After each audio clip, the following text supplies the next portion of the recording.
Great Monday morning, everybody. Welcome back. Your new midday hang is here with you to get the work week started. It's Annie and Elsten on San Diego's #1 sports station, 97.3 The Fan. We are together in our Odyssey studios overlooking Murphy Canyon on a gorgeous Monday morning. Annie Heilbrunn is here. Good morning, Annie. Good morning, Craig. How are you? Doing fine. Doing good. Buckling in. Long day ahead. Getting ready. Braden Soprenit's here as well. Good morning, Braden. Good morning, Craig. How we doing? All right. Okay. Doing all right. Okay. Doing okay. All right. Okay. Are you pacing yourself? If things go right, I'm going to be working till almost midnight tonight. Oh, wow. Oh, wow. Soccer's you want to work in against sports, the wall. huh? Yeah. Mm-hmm. Backs against the wall. Got to win twice in one night. Got to finish that game, take a second halftime, come back out, do it again for a quarter. Winds up being a long night. When it works out, it's a long night. If you play the whole thing and you lose at the end, it's a really long night. It's a really long night. Not the outcome you want after. So, yeah. It's like an extra inning game in baseball. You don't want to go 14 innings and not win that game. So I'm ready. Hope to see a lot of y'all out at Pechanga Arena tonight. Try and get behind the San Diego Sockers, who actually have an open path now to the title. The #1 team in the other league lost in the first round. They could be home field the entire season, and they lost their first playoff game. So backs against the wall tonight. So I am in that kind of long-term mode. I'm simultaneously in show mode. I'm present. I'm here with you, Annie. I am ready to do this show. I feel it. But I've also got that kind of slow burn on the back burner, you know, like counting down to the kickoff. Yeah, you got to take back. your day in chapters. You get through one thing, you go to the next, you go to the next. Got to pace yourself. Mm-hmm. That's what we're going to do. But right now, present, locked in, ready for live local San Diego Sports Talk Radio with you until 2 o'clock. We got a full show the entire week. Thanks to that weird 340 game for the Padres and Cubs. What is going on? Why? Why? And why is there a 7:10 game tomorrow? Yeah, why? Why? What? Why? That's got to be a network thing. Oh, I know it. I know why. TBS. Yeah, it's 7:05. Games on TBS. Okay, well, then what's up with Wednesday? What's with this 3:40? 3:40 is such a weird time. It's like you're not off work completely. Yeah. You're not like you're getting off and it's like trafficy. It's like it's a weird time. Bad. We got a couple of those coming up. This isn't the only one. Not happy about it. According to my schedule. 110, far preferred. Oh, 100%. As a daytime But destination. a lot of 3:40s this year. Yeah, I wonder why that is. The other day. Yeah. Well, Well, they used to have those like 3:35 starts. yeah, I hate it. I think Brutal. I think it's Terrible. awful. It's fine for an opening day. Everything else, forget about it. So, Or a holiday. sure. I don't mind it on like Memorial Day. Yeah, that's fine. 4th of July. Yeah, 4th of July. I get it. Rock and roll. Usually, like rock and roll marathon day is when they play at Right. 3:30, Right. right? Because the streets would be blocked off till Right. 12, so they back it up, like Not- something like that. I'm not Yeah. counting away games on this. They play the Mariners on a 3:40 day. Look at that. We're getting crabby already, and we're not even That was- talking about the team. We're just talking about a game time. The schedule. Yeah, I mean, where are we? Okay, all right. Hang on, hold on. Let's 3:40 is killing us. lighten the mood just a little bit. Let's talk about our beloved team that can't score Okay. runs. Oh, We yeah, can do that's that. I'm sure that's going to make everything better. It'll be much I'd rather better, talk about the 340 times. right? Twins Why complain 340. about the actual games when we can complain about when they occur? Well, the Padres dropped 2 out of 3 to the Giants, if you missed it. And they probably should have swept the series, which stinks. Just stinks. You know, it's no good.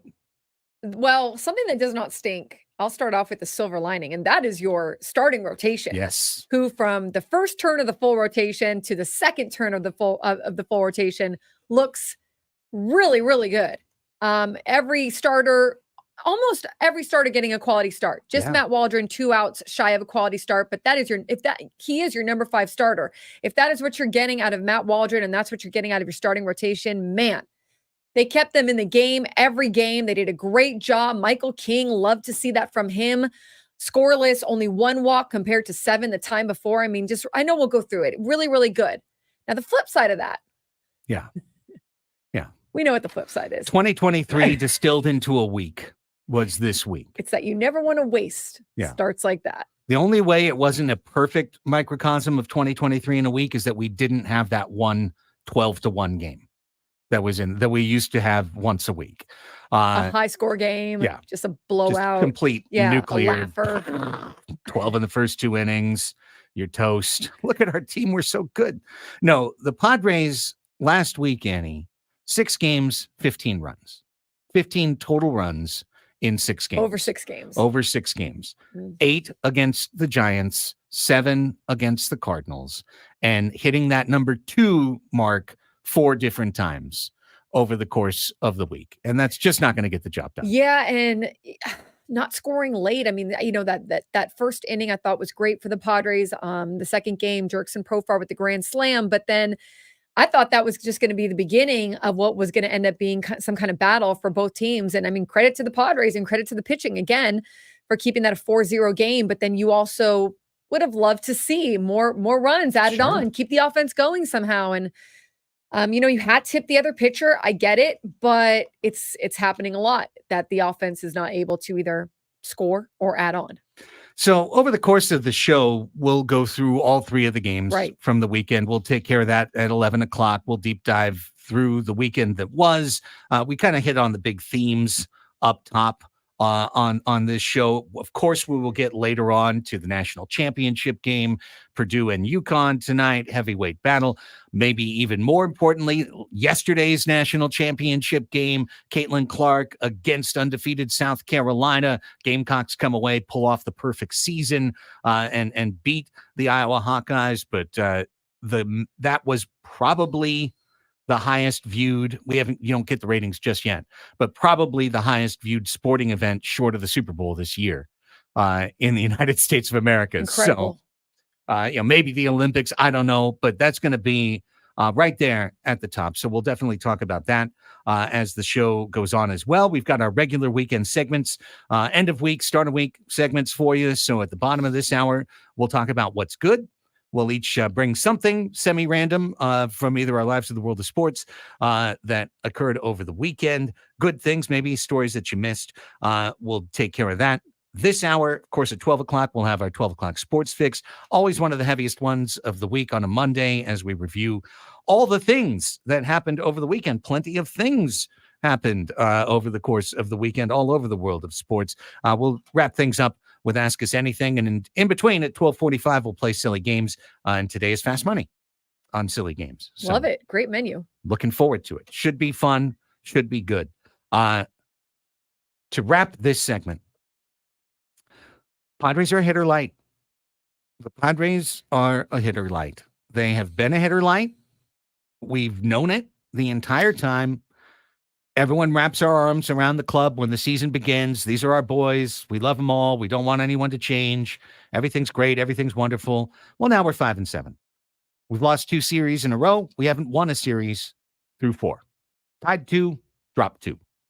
So we still just wrap our arms around the boys? I mean, we can. Probably in many cases, we do. But I think it's time to start exploring a couple of moves for this team. I think just rolling out the same thing every day is not always the best choice. I know how everyone is, kind of rallied around like, hey, same lineup every day. This is just great. It's so good. But is it when you score 2 runs over and over again and 15 runs in a week? Is it really good?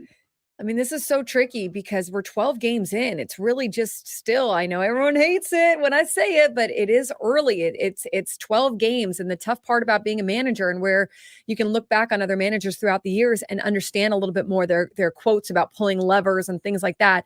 You got to know when to pull the lever. The last thing that a player wants is for his manager to be pulling levers all over the place and changing things all over the place, because a player is going to start thinking, this guy doesn't know what he's doing. This guy's just grasping at straws. So any move that Mike Schilt makes, especially when it comes to your superstars who, look, let's face it, this isn't like telling your kid to eat broccoli or he doesn't get to come out and watch his movie. Like there's ego involved. There is pride involved. There is a whole lot involved with these guys.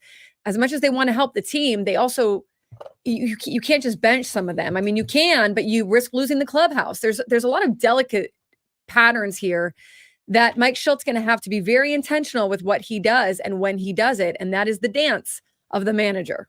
I literally think there's no one you can bench on the Padres. And that brings me to, if you bring in Tommy Pham, and I've been advocating for Tommy Pham all year. I'm not against it. I've been saying, that's insurance. But the bottom of the lineup has been good. Sure. So if you bring in a Tommy Pham, I guess like what's he doing? Where is he going? Because it's not taking care of the problem at the top of the lineup Right. or So the middle. eventually this team's going to need a DH. And that time is coming sooner and, True. closer every day, as Manny Machado is now at least throwing to base paths. And there were some updates on his medical situation over the course of the weekend. And it looks like they're targeting maybe the last week of this month, maybe the first week of May. But before you know it, Manny Machado is going to be back at third base. These weeks roll right on by. We're into the baseball season. Next thing you know, he'll be back at third base. And then our DH will be Tyler Wade. Yeah, you and I could see that. I saw in Kevin Acey's newsletter that's maybe when they're targeting the end of the month when you've got to move Manny back to third and you put a DH in there. Now, I guess what kind of threw me off a little bit was my understanding of Manny's elbow was in a few weeks they'll start to consider bringing him back, but I must be a little off on that because if that is the end of the month, like we're a few weeks away from the end of the month. And then I thought Dennis Lynn's reporting this morning about how he's not going to feel 100% really until 2025. Right. Also makes me wonder if there's a little bit more to this in terms of bringing him back too early or rushing him. And so it's going to be a little bit interesting to watch and see what the timeline is for him. He knows his body really well, and he did have a little bit of a setback in spring training. And that might be bothering him a little bit. But Craig, I think absolutely when he goes back to third, I think some of this might be he needs to be, he loves playing third base. And he talked a little bit about, all the sitting or whatever when he's DHing, it's a little, off for him. So perhaps some of this offense picks up for him when he goes back to third and he feels just like the energy of playing offense and defense. Different animal at DH, right? Sure. And he doesn't like to For play. sure. Right. He was talking, gets tired sitting on the bench. Like, that's not his thing. He's not JD Martinez, right? He's not pacing the hallways and poring over film and iPad game clips in between the entire time. He's trying to figure out what it means to be a DH. And at some point in his career, he'll have to figure that out and be a full-time DH. But hopefully that's a long time from now. And he's hitting balls hard. Like, I feel like the power for him has still been there. He's hitting the ball hard. Possibly a little bit dealing with some kind of elbow setback from coming back, but coming back from a surgery is no joke. We saw it with Fernando Tatis Jr. last year. He could still play, but he told you he felt like he was never 100%. He never felt as good as he knows he can feel.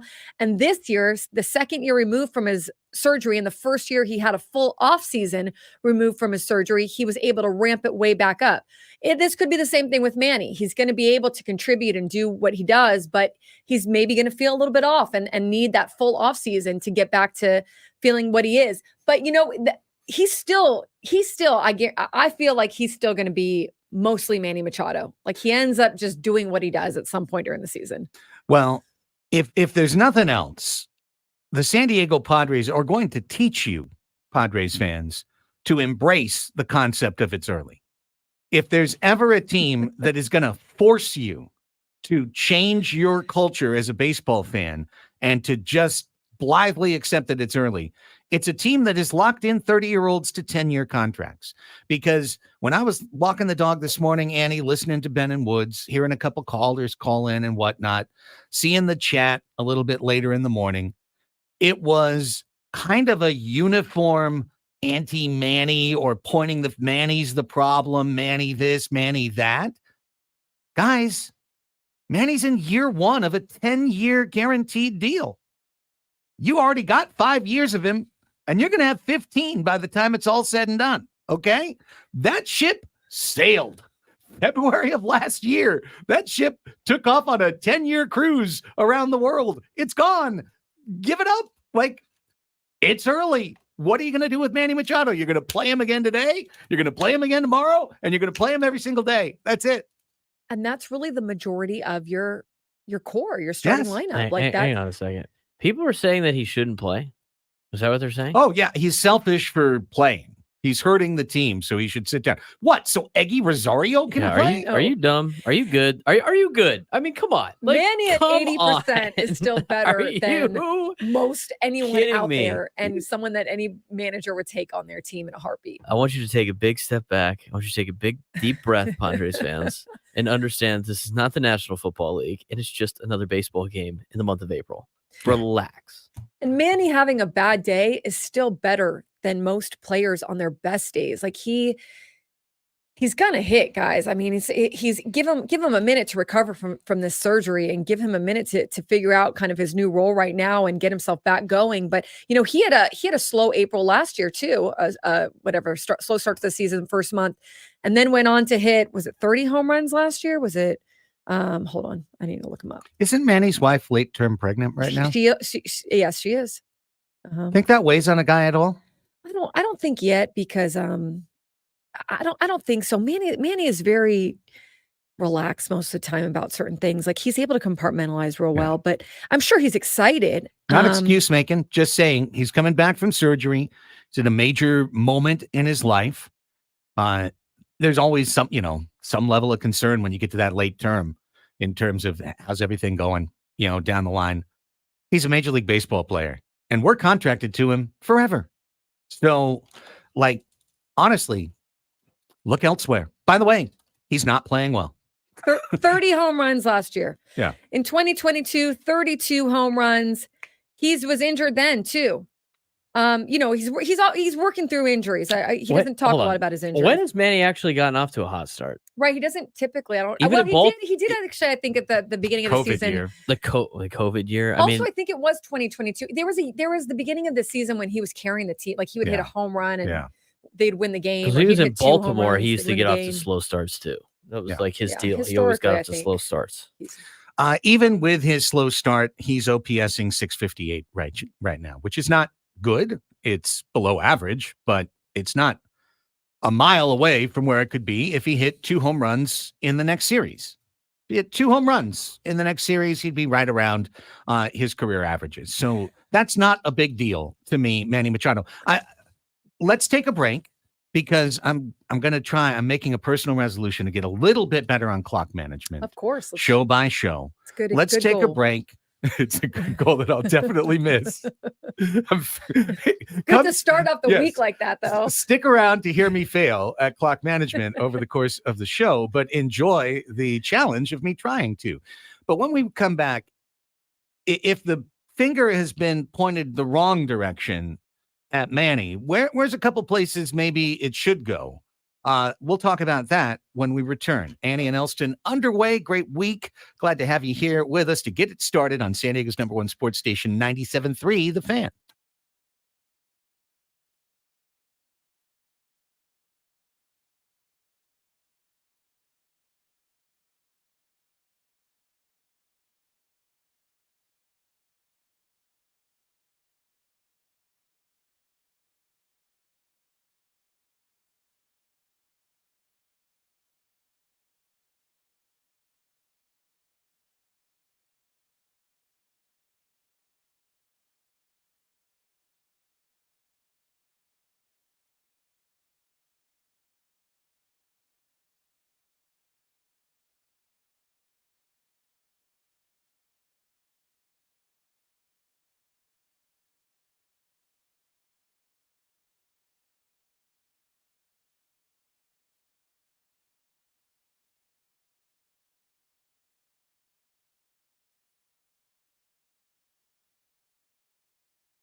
1024 on the Fan. Welcome back. Annie and Elsten here with you, rolling until 2 o'clock today.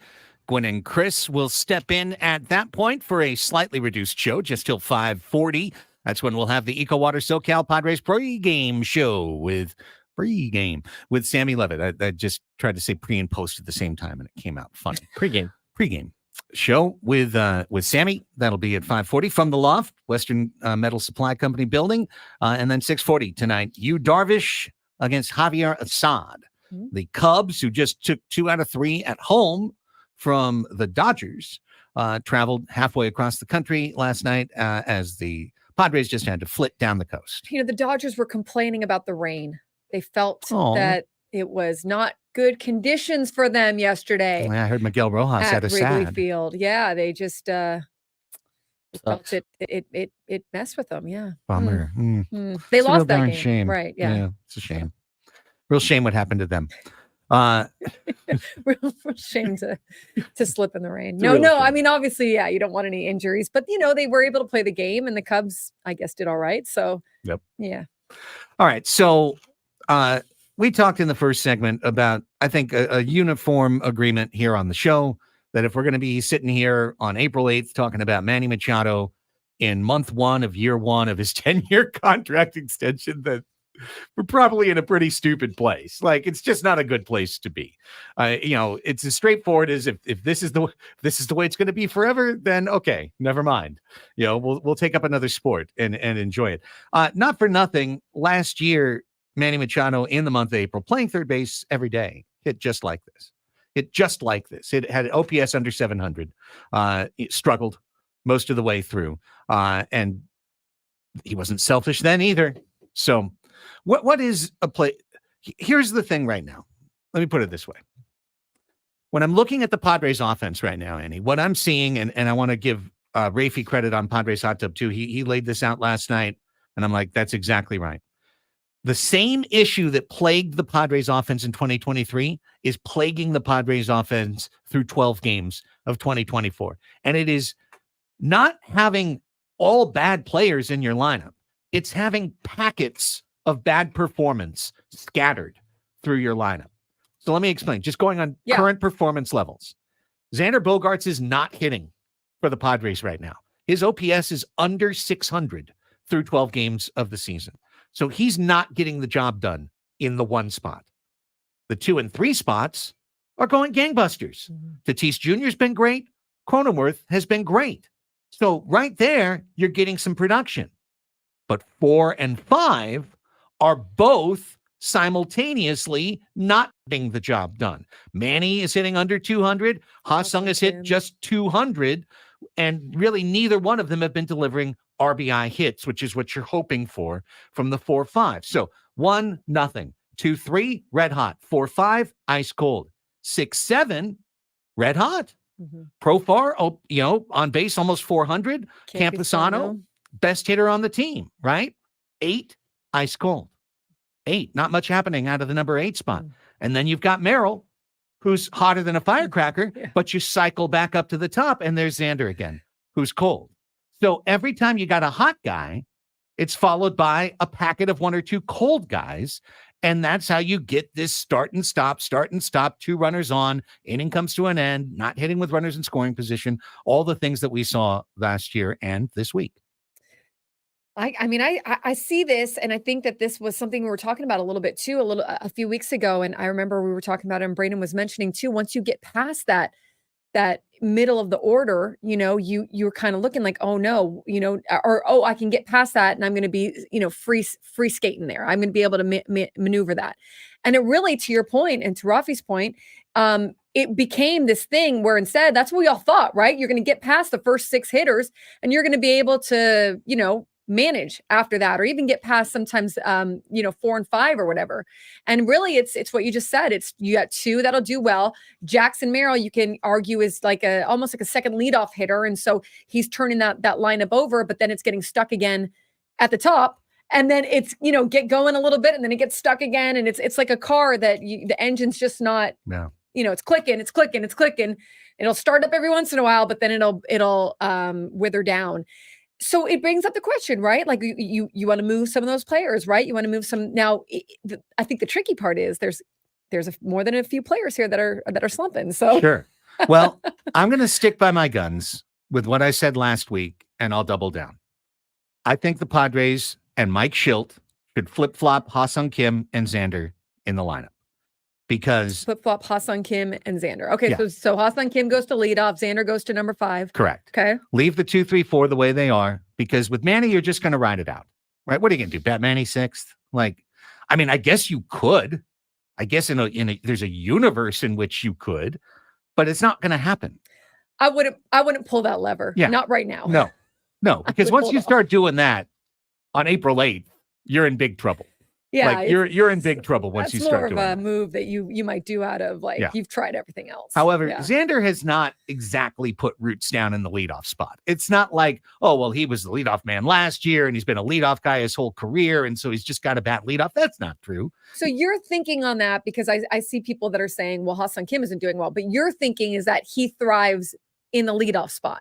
I think his skill set is attuned to the leadoff But he needs spot. to get on base. Like I get that about the speed and all that, but he needs to get on base. Right. And Yeah. your batting eye comes into much more focus as the leadoff hitter because you have that opportunity to have that long at bat to start the game, to maybe draw a walk, to foul off 4 or 5 pitches. And not for nothing, that's exactly what he did last year to spark plug this team. When they put him in the leadoff spot, he took off like a firecracker. Now, he was hitting better than he is today when that move was made by Bob Melvin. He was hitting really well as like the 7 hitter for the team, and they finally moved him up, and it worked. So I could hear a counter argument of, no, move him down to 7 and move Campy up to 5. Okay, I'm all for that too. Like that makes sense too. But I think Kim brings you a good at bat, a good eye at the plate, the ability to draw a walk, great speed when he gets on, arguably the best speed of the entire team. But he's just an occasional power hitter. Like, he might get 15. He's going to hit some doubles, but he's not really a guy with a ton of pop. And what I want in the 5 spot, I want extra base hits. I want RBI. That's what I want out of that 5 hitter. I want somebody that knocks people in.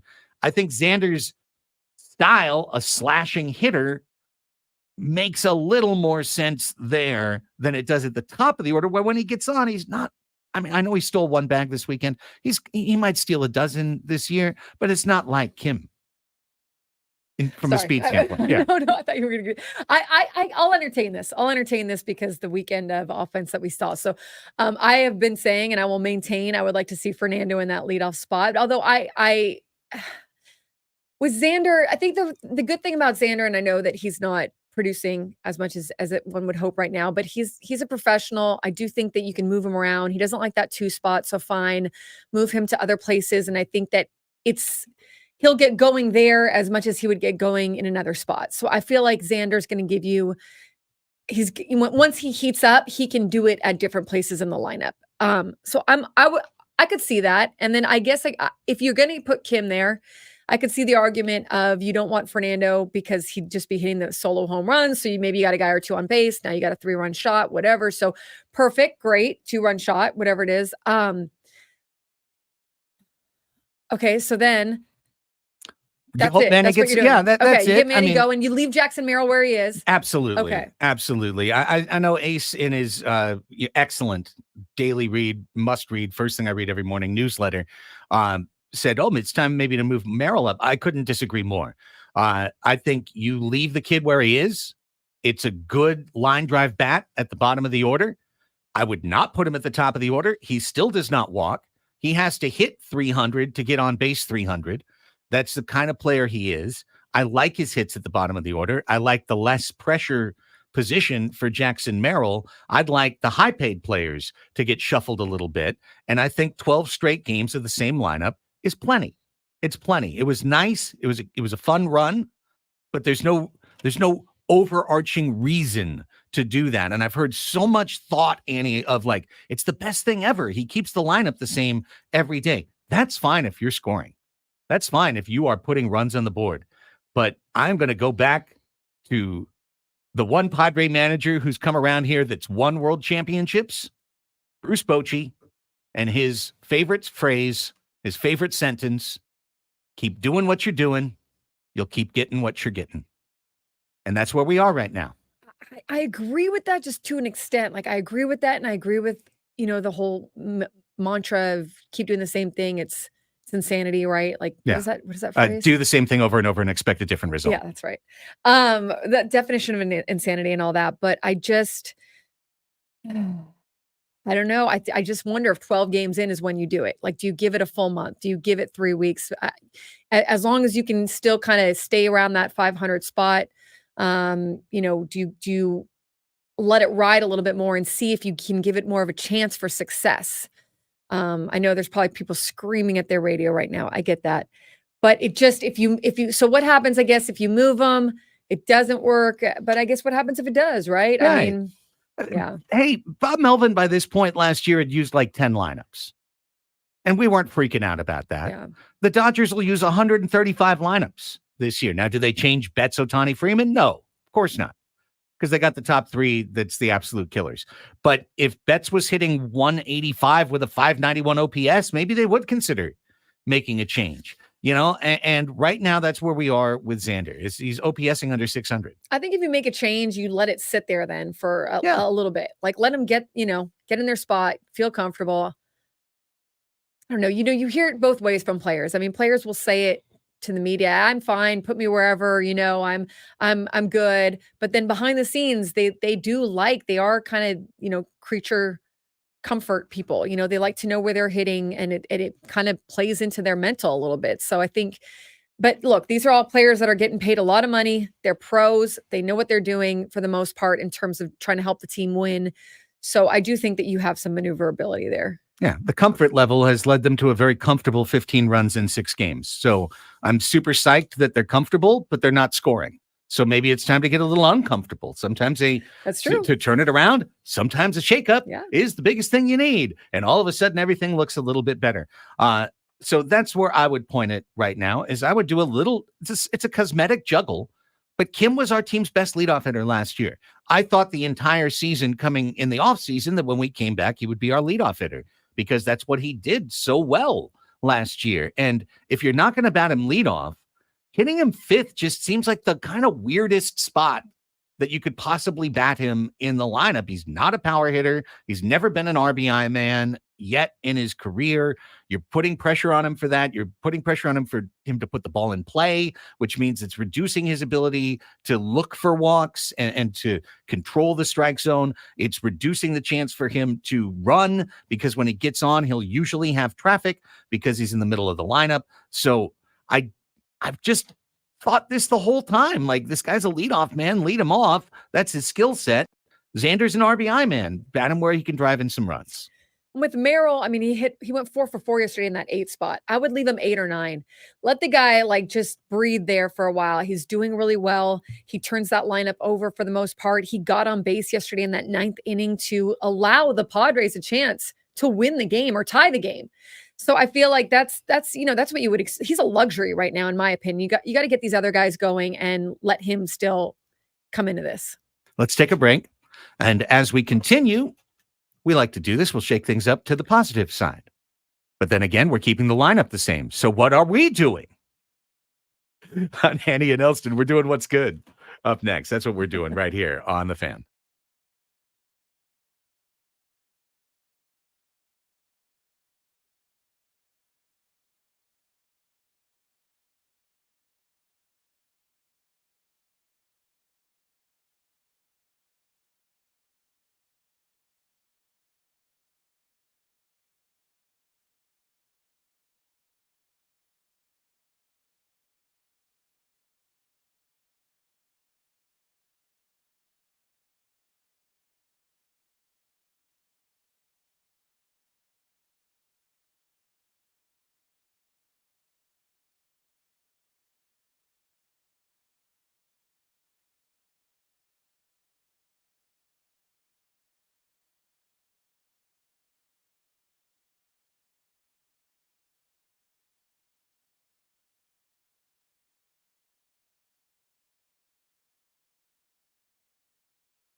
10:44 on the fan.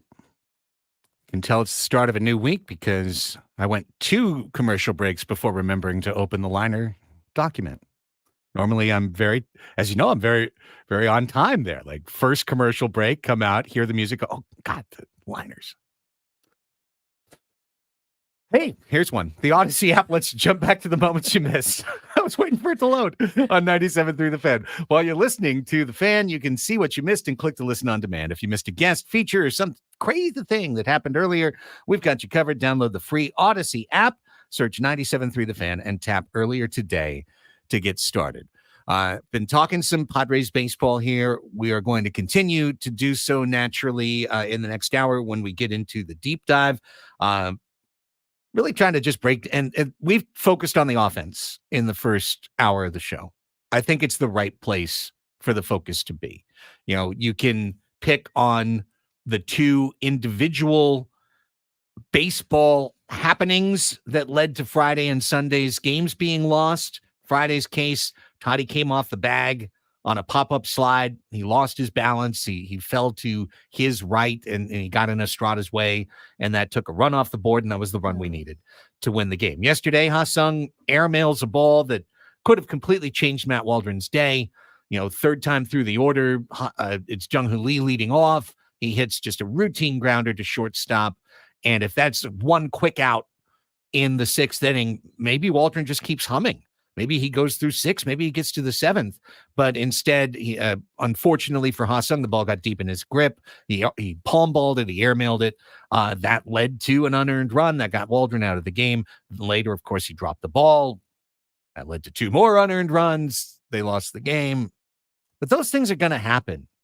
Right, Annie? Like, errors are going to happen. A guy falling off the bag is going to happen. Those are baseball plays. They're going to happen all year. Yeah, I believe so. And for Ha-Sung Kim, he's been so good on defense. Like, I feel like better to have one game where you get him out of the way. And you kind of are like, man, today just sucked for me. Because he's someone that's like, he's going to be so kind of embarrassed or disappointed about that I very highly doubt you're going to see something like that from him again, or a day like that from him again anytime soon. So they are human, and that was a bad day for him, and those mistakes you need to cap. Like the issue is like, we're not in September and you're playing for like the final game to get into the postseason, but these games still do count. And, you don't want him to get back to where they're 1 or 2 games out of the playoffs again, and you look back on all the coulda, woulda, shouldas, and you're certainly not there yet. But those are the mistakes that they're going to have to clean up, Craig, in order to win this season. Like they're not going to have a margin for error. Their margin for error is so small based on what we're already seeing out of the offense and a shaky bullpen and all of that. You're going to have to play some of the cleanest baseball of your life. And hey, that's why I was so truly bummed out by yesterday's result. This was the first one that stung of the season, because all the way through that game beating Logan Webb with Matt Waldron, being up on Logie. Matt Waldron was holding his own. He was great. We'll talk about him more. He was great. And I'm like, we're going to get to 4-3 against Bob Melvin's Giants. We're going to have the series lead over halfway through the season series, and we don't play him again till September. So we're going to have that back pocketed all the way till September, that we've got 4 wins over the Giants already in the back pocket. We've got the lead in the series in the back pocket. And then we know they're going to be a different team, and probably we will too in September, but we know that Snell will be there and Robbie Ray will be there and Alec Cobb will be there. So like, we'll have taken care of them at their weakest, banked those dubs. Well, now it's the other way. It's 3-4. We're behind. They've got the lead. They've got the 4 wins back pocketed, and they're going to get better as the year goes on for sure. So it's frustrating, but we got to look to process. We can't look to results. We can't look to individual baseball plays and scream at Ha-Sung Kim or Jake Cronenworth's glove when it popped open. Like, things will happen. Process is what matters, and optimizing our process will optimize our results. Yeah, exactly. You want to look for the trends and things like that, but it's rough because they lose 2 series in a row, which you never want to do, right? But also, you look at the Giants, like it wasn't like the Giants were doing great out there offensively. Like the Giants looked like they were, stuck in their own kind of batting hell, and Yeah. in terms of offensively, and credit to the Padres pitching for that as well. But they were able to make something happen late in the games. And, for all the talk about Bob Melvin last year and everything like that, like you want to kind of build that identity. You want to build that little clutch gene identity. The Padres had it. Was it one or two games this year so far that we've seen them pull out a win? Or Yeah. I would Well, have to go they got back and look, but their first one-run game was the Wednesday game against St. Louis, and that was their first win. Now they're 1-2. now they're 1-2. They're 1-2 in one-run games. So okay, hey, you know what? 1-2, that's nothing. Go out and prove it. Go out and prove it in your next game and your game after that you can come back, you can fight through some of these struggles, and that you're not out of it in that 8th and 9th inning. We'll talk some more Padres in our next segment, but right now let's veer off the beaten path and talk about what's good.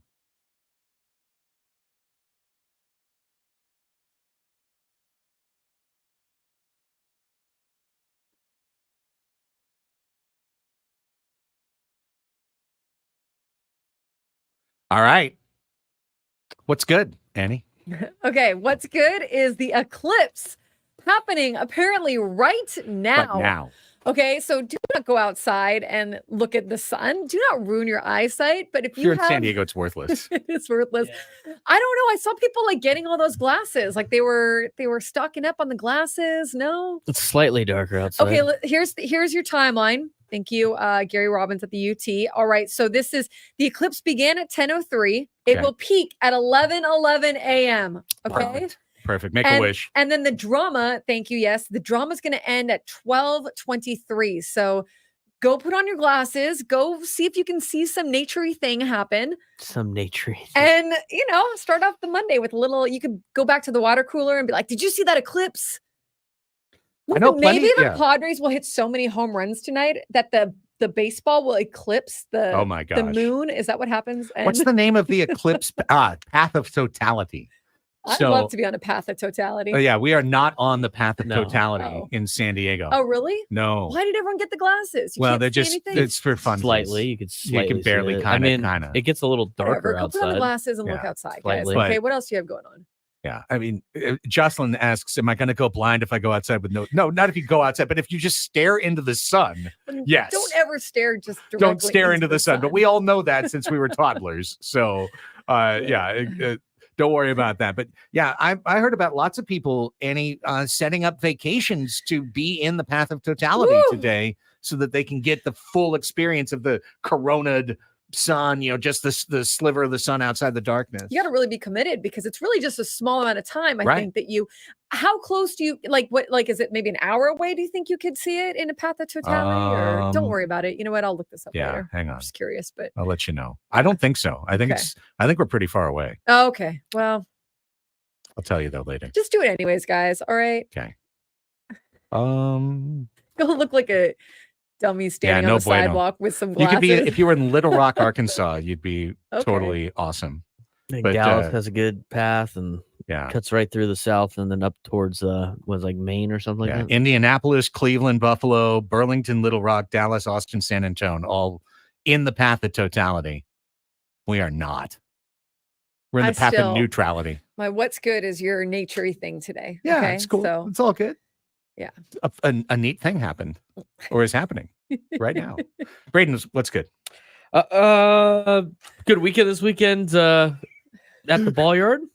All right. Got to go to or I got to call the USD sweep over LMU, which is great. But on top of that, my mom usually takes my 90-year-old grandmother out on Fridays. She calls it Fridays with Dolly. And they all they go awesome. do some fun things throughout town.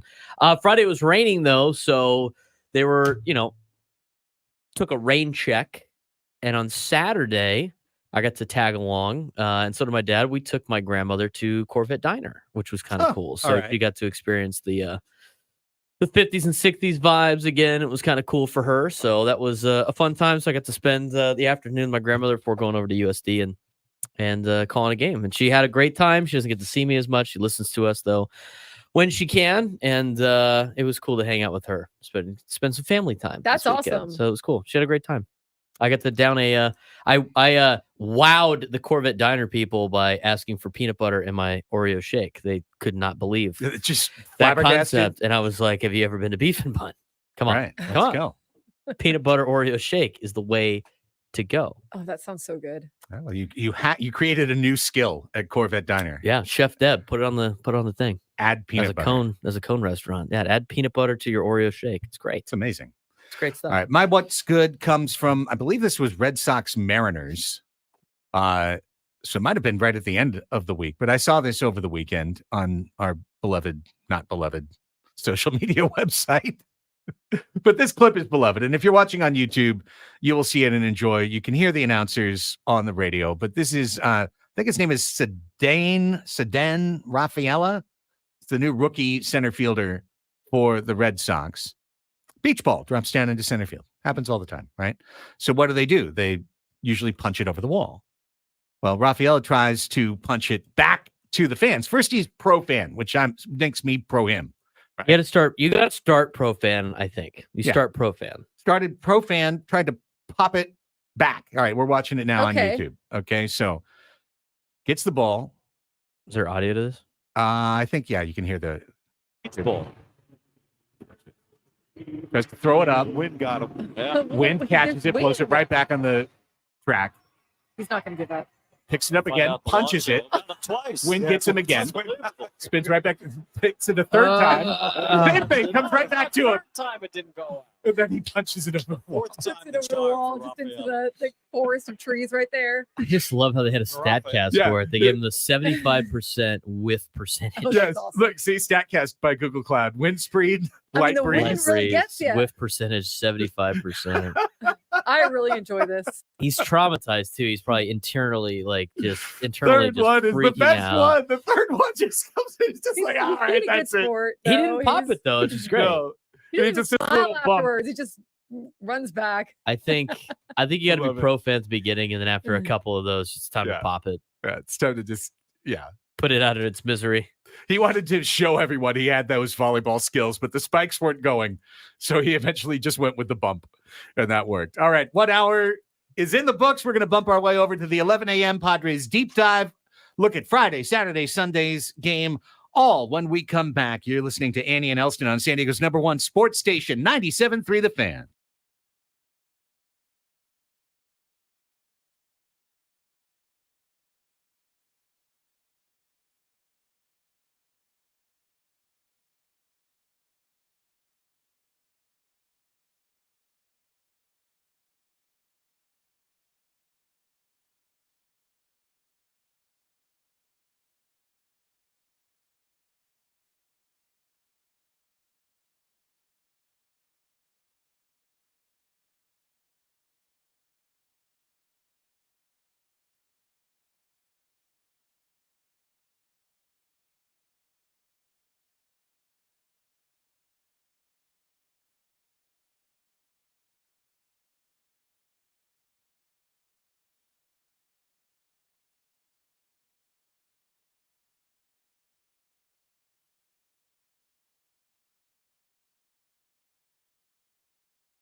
Hour number 2 of the show. Let's talk some more Padres baseball with you on your home of the Padres, San Diego's #1 sports station, 97.3 The Fan. This is Annie and Elsten with Annie Heilbrunn and Braden Soprenik. Craig Elsten here with you on our daily multimedia enterprise here for 4 hours, 10 a.m. till 2 p.m.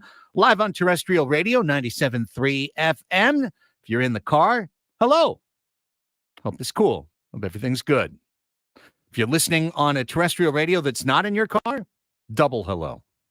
Excited to know on what device you are listening to us. If you're on the phone, listening on the Odyssey app, thank you for tuning in live. The corporation is thankful that you have downloaded the app. They are very much appreciative that you are streaming it that way. Everyone listening to us in the future is a podcast. Hello. Hello to you.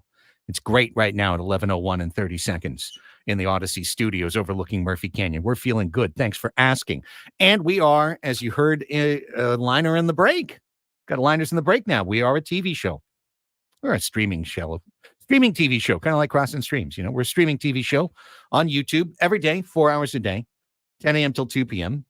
Go subscribe to the 97.3 The Fan webpage. Costs you nothing. Subscribe to the page. Say hello. Come on by. And we'll be here every day. And all the shows are archived as well. So you can check out past shows, whatever. Find out which shade of green Annie's wearing today. Green's like one of your best colors, isn't it? Oh, I love green because, you wear it all the time. Do I? Yeah. Got Really? the forest green one. You do wear green a lot. You got that one, which is, Well, I mean, what'd you call it that? A brings out Kelly my green eyes, or guys. a Celtic green? It's nice. Yeah. It's beautiful. It's one of your best colors. I used to wear pink a lot, and then I have a closet full of pink, and then I transitioned over to green more. And sometimes I'll just pick a color and go a little crazy with it. But Yeah. That's great. green's a staple for me. Yes. Did you ever do one of those things where they do the color matching or your seasons? I'm a winter, I'm a fall, I'm a spring. No, I just look at it and go, "Ooh, never wear that color again." Ooh. So I just look at myself in the mirror and say, "Oh, take that one off." Got it. But there are many shades of green. There's a Kelly green, like you Yeah. said, a Kelly forest green's nice. green, Yeah. Lime green. a lime green. I don't really wear the lime green. Yeah. Okay. This is Kermit the fun. Froggy green. Yeah. We'll move on. We'll move on. Should we? I don't know. I'm green with envy for the teams that score runs because we're not. And those teams are green with envy for teams that pitch. Indeed. As we go back through the weekend that was in Padres baseball, San Diego loses 2 out of 3. You can certainly start with the #1 overarching positive. And honestly, it's fair because none of us came out here, Annie, and said the Padres are going to have the best offense in the National League. And that's how they're going to make it to the playoffs this year, is they're going to outslug every team in the division, and they're going to just thump everybody and put up 7, 8, 9 runs. And really, they're going to give up a bunch of runs, but they're going to score a bunch of runs. That's not our path. We are a run prevention, pitching, and defense team. And the pitching was great this weekend. The pitching was great. Dylan Cease, 6 strong innings, only 2 runs allowed. Both of them were walks that came around to score, but his stuff was electric. He was hitting 98. He was bending that slider. He was confounding San Francisco batters. Everything we wanted to see from Dylan Cease. We saw it on Friday.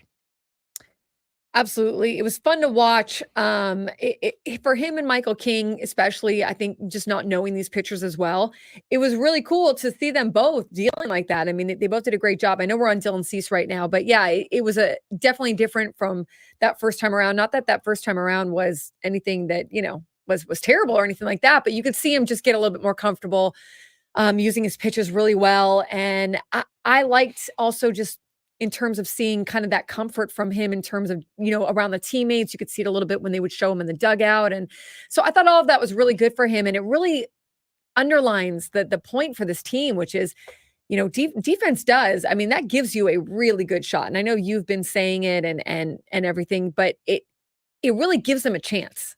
I mean, you get pitching like that, it gives you a chance every time. And the thing about it is with the rotation, you can't always expect them to be like that. And that's why it's so important to capitalize when you do get such good pitching.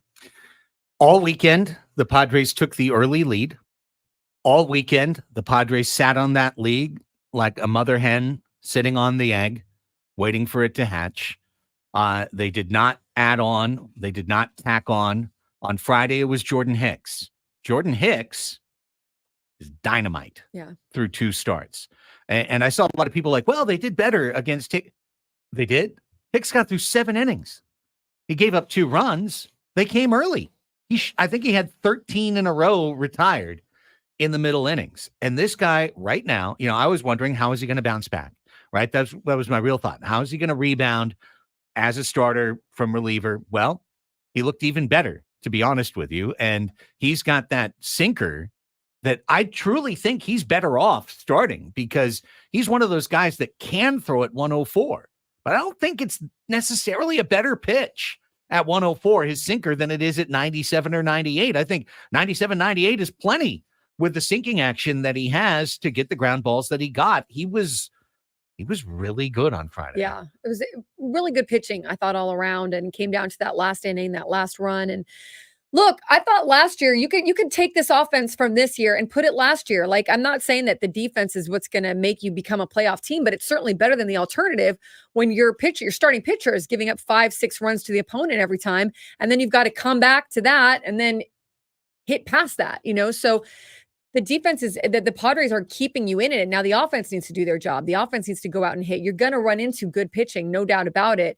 It just seems like it's trending a little bit too much where you're tipping the cap, right? Yeah. But I think for the Padres last year, didn't we say that about offense? Oh, this team's going to go out and out hit every team in the league. We thought that at the beginning of the year. And this is not who this team has shown us to be. No. Not last year, not yet this year.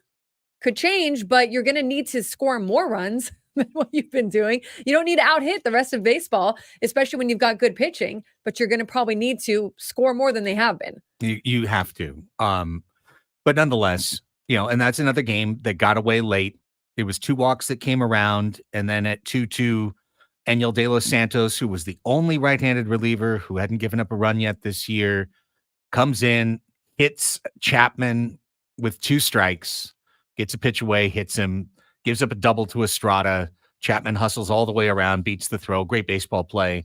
Beats the throw, 3-2. They celebrate home opener win. Everyone's so happy. Really, really frustrating loss for San Diego. It was kind of storybook for them. Sure. Yeah, I mean, it was like their home opener. Okay, they had a walk-off win. It was, so you give that one, fine. Good pitching, but all around. Yeah. You give that one to the Giants. They were able to squeak it out there. Okay, don't lose the next 2. And knowing that you had Waldron v. Webb on Sunday, yes, it gave Saturday's game, where it was our number 4 against their number 5, a little bit more importance as Michael King took on Keaton Wynn. And Michael King, 7 shutout innings, only struck out 4, but only 4 hits, only 1 walk. Really economical. Yeah. Was at like 60 pitches through 6 innings. Only 1 walk. Yeah, you just said that. Yeah. After 7 the game before. And he said, I don't think the Giants had any real clue of who the real me was, because I was so off, in that first start. Hey, so far, the best start of any Padres starter this season, Michael King on Saturday night. Yeah, I really enjoyed watching him. What a funny, interesting guy this is, where after that first start, he makes that comment like, it's going to be okay because, they haven't really seen me because I didn't really pitch my best at all. I was walking guys all the time. And then he talked about some of the mechanical things he did, making sure that his elbow was up. He was able to see his catcher. So it was fun to see inside his brain a little bit in terms of some of the things that he was going through. But I also like that he was like, okay, let me try these. Let me focus on these, 1 or 2 things, and let's see if that fixes it. And it certainly did. Yeah. Oh, him talking about his mechanics, it felt like listening to a golfer talk about their swing thoughts. It was cool. Like you have little keys that you have for your swing, but you don't want to have too many swing thoughts, because if you have too many swing thoughts, then all you're doing is thinking, you're not swinging. And it sounded like he had like kind of one thing he wanted to cue in on. And then when he cued in on that, then everything else fell into place, because he's a tremendous athlete. He made the major leagues, so he's got incredible athletic talent. He's fun to talk to because he is not, he doesn't hold as much back as other players do throughout the big leagues, or at least on this team, in terms of just kind of telling you what's in his brain a little bit. And I get it. Guys don't always want to give that away, and he won't give away all of it, but it was fun to just kind of, have a little glimpse into that. So Saturday, Profar hits a grand slam in the first inning off of Wynn. Airmails one 43-degree launch angle, just woo, right down the right field line. But got it over up onto the balcony there, over all of the archways and whatnot in right field. And then that's it. Padres just string of zeros, string of pearls from there, from the 2nd to the 9th. but they hang on and get the win. However, once again, the dysfunction of the offense showed itself through the game on Saturday, and it feels good because you're up 4-0. So it's like, let's spin through this game, but you didn't win 7-0. You didn't win 8-0. You won 4-0, and you didn't score 1 after you scored 4 in the first. Good on Jurickson Profar too. He talked about seeing other hitters before him getting that first pitch fastball, seeing what was coming. And he was ready for it. He capitalized on it. It's a weird ballpark to be able to hit that kind of a home run. So good on Jurickson Profar for doing that. I don't know that, the entire lineup could have been counted on in that instance to be able to hit that grand slam. And if they didn't hit that in the first inning, how would this game have ended? How would this game have gone? And I think I wouldn't mind that 4-0. I wouldn't mind that as much if the trend of offense wasn't what we were seeing. It's like, you can have a game like that. Fine. The pitching was good, okay. Like, didn't get the offense going after that first inning, but you still did enough to win. You still did more than enough. You only needed 1 run. It turned out in that game. Right. But the trend of just not seeing that offense really get going is, I think, what becomes troubling, because then you have 8 innings where nothing happens. I saw a few different people in the chat today, even in Ben Woods, like, well, wonder what Craig's going to say about Profar now, huh? Smart guy. And first off, I seem to remember on the roundtable, I was the one person that was defending Jurickson Profar's honor last Thursday. Also, here's my favorite fun stat of the season so far. File this under Baseball Stupid and no one should watch. Juan Soto season OPS, 886. Jurickson Profar season OPS, 885. We did it. We replaced Juan Soto. Who needs Soto? We got Profar at 1/31st of the cost. 885 to 886. Perfect. Perfect replacement. I mean, no one's asking Jurickson Profar to replace Juan Soto. I mean, he is playing his position. He's literally replacing Juan Soto. Yeah, got paid $1 million this year. I mean, he's over the value of what you even paid him this year. He's doing the job. Yeah, he's one of the only consistent players doing the job right now, hitting wise. So there's a thing, I get to the numbers, right?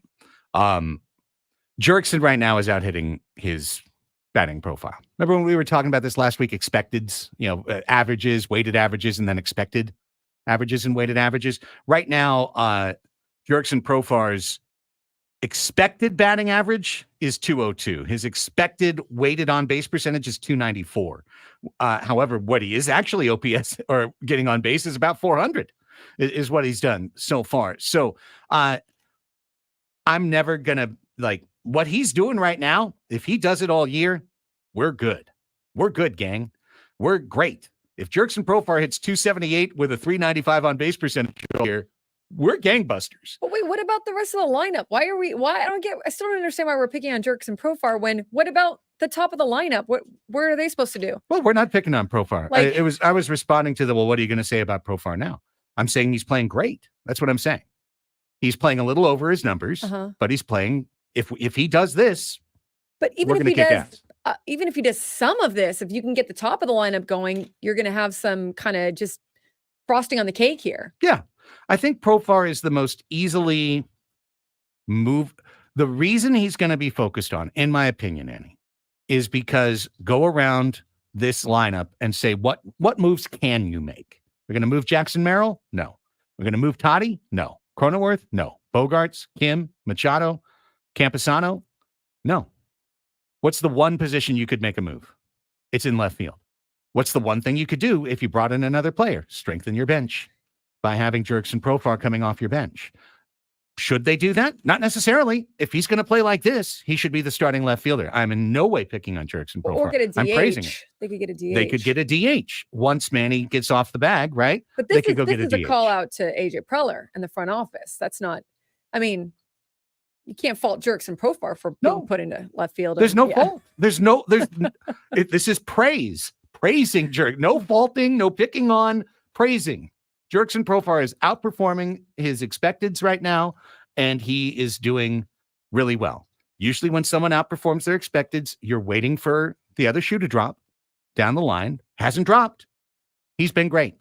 Keep it up. I don't think he's going to hit 400 No. the entire year. Or, if he on base, I don't think Or he's going to is on base percentage? 400. Yeah. Okay. Yeah. I was mean, like, if wait, he hits whoa. 400, we'll win 100 games. It's If he probably hits not going to 400. happen the entire year, but I think if you can get him to be doing a lot of what he is doing, which is good at bats, grinding down pitchers, able to see the pitches, good on the base pass, and you can get the top of the lineup going. And then I still think that they need an improvement at DH when Manny goes back to third. Yeah, I mean, yeah, you can improve this lineup for sure, but I want to see more out of the top of the lineup too. 100%. So Saturday, great outing by King. Solid defense all the way around. Merrill, we talked about this last weekend or going into the weekend. I was really curious how Jackson would handle center field. Yeah, He handled it pretty darn well. he did. Jackson Merrill looked great out there. It's not an easy place to play, but afterwards he was like, it was fine. He said the win was interesting, but it was fine. I mean, he was like, yeah, sure, whatever.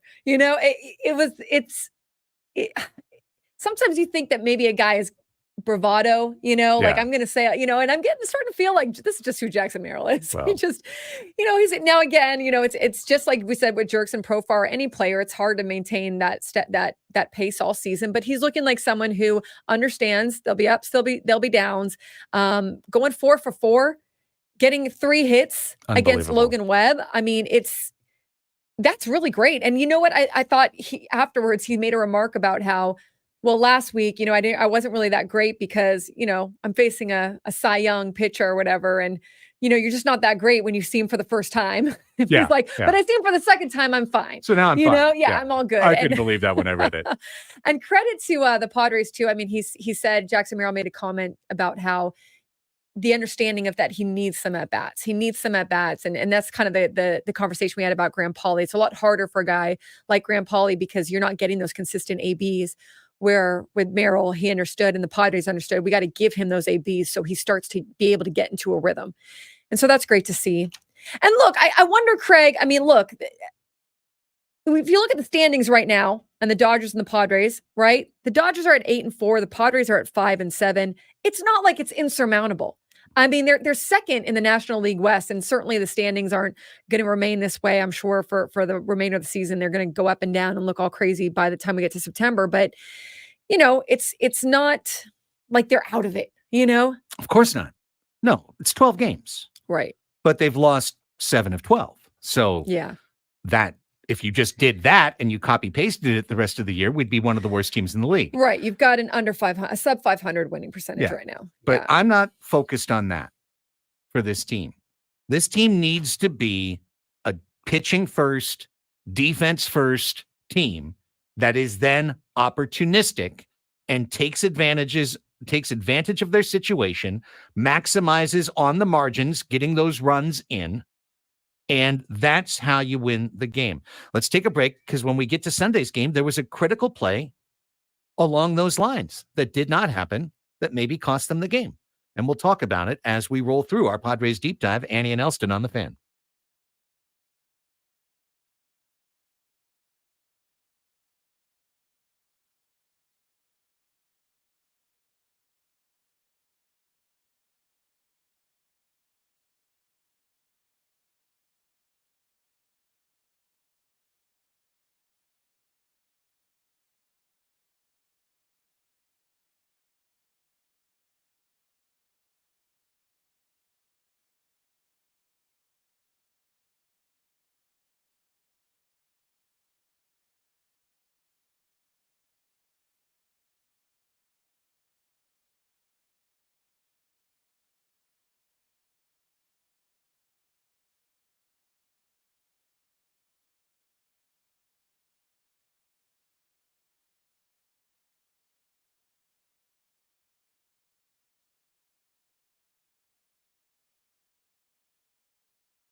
11:24 on the Fan. Welcome back. Annie and Elsten here with you on a Monday. Monday's always the easiest day of the week by far. You got 3 games to chew on. You got all the things that happened over the weekend. And right now we're in our Padres deep dive.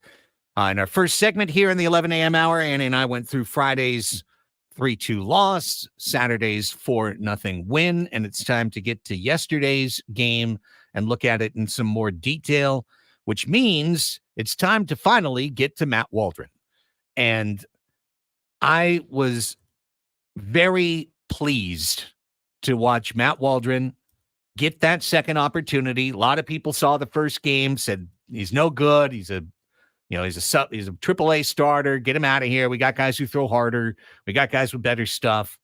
Well, Matt Waldron is legitimately confusing major league lineups, Annie. And we heard after yesterday's game, Bob Melvin say we came in with a game plan to hunt the knuckleball today. But Waldron's other pitches they're not good.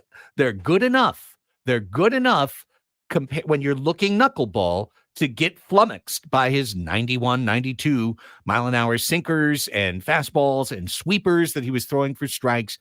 Waldron was in command, and any fifth starter in baseball throwing 5 shutty, that's all you need from your fifth starter. Yeah, keeping you in the game, extending that starting rotation vibe, and credit to you, Darvish and Joe Musgrove, for laying down that tone. That's what they've done year after year. And I think that it sets this rotation up to just have that idea that we're going to go out there, we're going to pitch, get through the 6th or get into the 6th, maybe into the 7th, and we're going to give our bullpen, hand it off to the bullpen with a chance for this team to win and taking some of the load off of the bullpen. So for Matt Waldron, I think a big thing that you look at during spring training too is strikeout to walk ratio. And he was off the charts with that in spring, right? So through 2 starts, it was reasonable that he would be good or that he would settle in that number 5 spot. He'd be able to hold his own.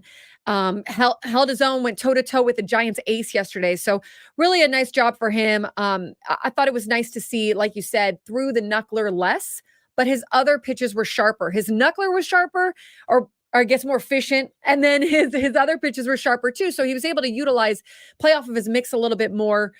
I still go back to what I said in the roundtable, or what we all kind of talked about. I'm not sure that Matt Waldron's going to remain in this role for the entirety of the year, but this is what you want from your number 5 starter, especially when you go out and you get Dylan Cease, you extend that rotation, you're able to make this work very effectively. Very effectively. He got some nasty swings and misses with his knuckler yesterday. I mean, Lamont Wade Jr. was swinging out of his keys there. He was like coming out of his cleats trying to hit that thing, and he was missing it by a foot. Great to see, exciting, and a validation of the scouting process and thought process of the Padres front office that gave Matt Waldron this opportunity. I told you guys last week, when you looked at that game, it wasn't just the hits. You had to look at the strikeouts. You had to kind of go under the hood a little bit, and he was pitching effectively in that game after the first 2 innings. He settled in and he pitched pretty effectively. And yesterday he pitched extremely effectively. Now, having said that, I'm going to say this too. You remember all the times I've been like hyping Waldron on this show. You said something about a cauldron? The Waldron cauldron. Oh, that's it. Yeah, the cauldron's bubbling. Yeah, I put up a cauldron gif on Twitter yesterday. Toil and trouble. But even when we did a whole segment of, I think Matt Waldron will pitch 130 effective innings for this team, which we did a couple months ago, even then I said, and I'd like to see him face 18 batters a start. I'd like to see him go 2 times through the order, and that's it. And sure, by results, not his fault. Lee should have been out. Should have been a 1 pitch out, 6-3 to start the 6th inning, but he didn't. He got on base, and then Wade got a hit, and all of a sudden the tying runs were on base, and now you had to go to a Rule 5 kid coming in with traffic, and it was scary. It was a scary moment in that game, and of course 1 run came in that inning. Nonetheless, I'm happier with a clean inning for Stephen Kolek to start the 6th, or even better, with 3 lefties coming up, get Cosgrove in there, get Peralta in there, get one of those lefties that we trust, and just let it be. 5 shutout is plenty for Matt Yeah. Waldron. Yeah, it's hard to come in with a guy on base. It really is. Bullpen guys will tell you that all the time, and especially if you know, hey, you don't have a ton of experience in the big leagues. It's always mentally something that you're battling out there when you're coming in with guys on base. So, I agree. I think that, you know, when you are looking at a bullpen that you're still not quite sure what you have in there yet and when to use guys, you're probably going to ride your starter as long as you possibly can. But this was good experience for Matt Waldron. It's good experience to get some things that don't go your way, some things that are out of your control, errors, you know, things like that, that you then have to settle in. I mean, Joe Musgrove can tell you this, you Darvish, settle in and still get out of that inning, still figure it out. And like no one was expecting. I mean, if Matt Waldron had stayed in, who knows what the outcome would have been. But it's good experience, I think, for him nonetheless. You know, you still need to be able to work through that kind of stuff. Down the line, I'm fine with it. And if we had a 4-0 lead, I'm fine with letting Matt Waldron roll. But right now, I'd like to see that 18 batter leash on him. And that gives the other team less chances to figure him out. Yeah, and I mean, no, I get that. Like, if you're your number 5 starter, I agree with you. Because look, if your first 4 starters, which they did, if they're doing what they did, you have a pretty good bullpen. Like your bullpen's ready. You know, you've used them obviously throughout the last 4 games, but not to the extent that you would have if your starting pitcher was leaving in the 4th or 5th inning. So that's if you're gonna pull the starter and like you said, just go those 2 times through. Your 5th day is really a good time to do it. Let's take another break, and when we come back, we'll get to the end of this game, which leads to, I think, the single most obvious problem for the San Diego Padres right now. The glaring bing, bing, bing, bleeping on the windshield or on the dashboard problem for the San Diego Padres. Hint, starts in the 8th inning.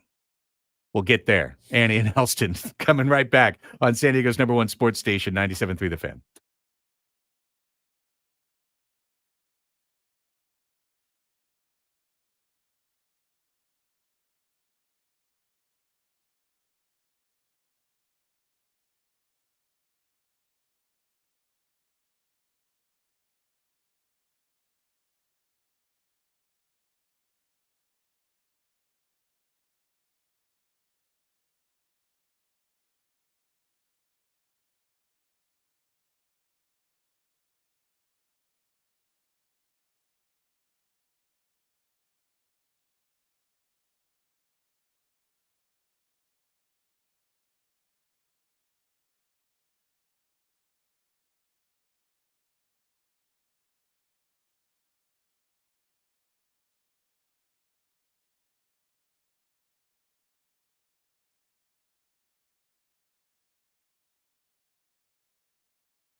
Baseball season's finally here. You already know we're the official home of the Padres, so be sure to catch us all season long wherever the season takes you using the Odyssey app. Listen to us react to the biggest moments from throughout the season.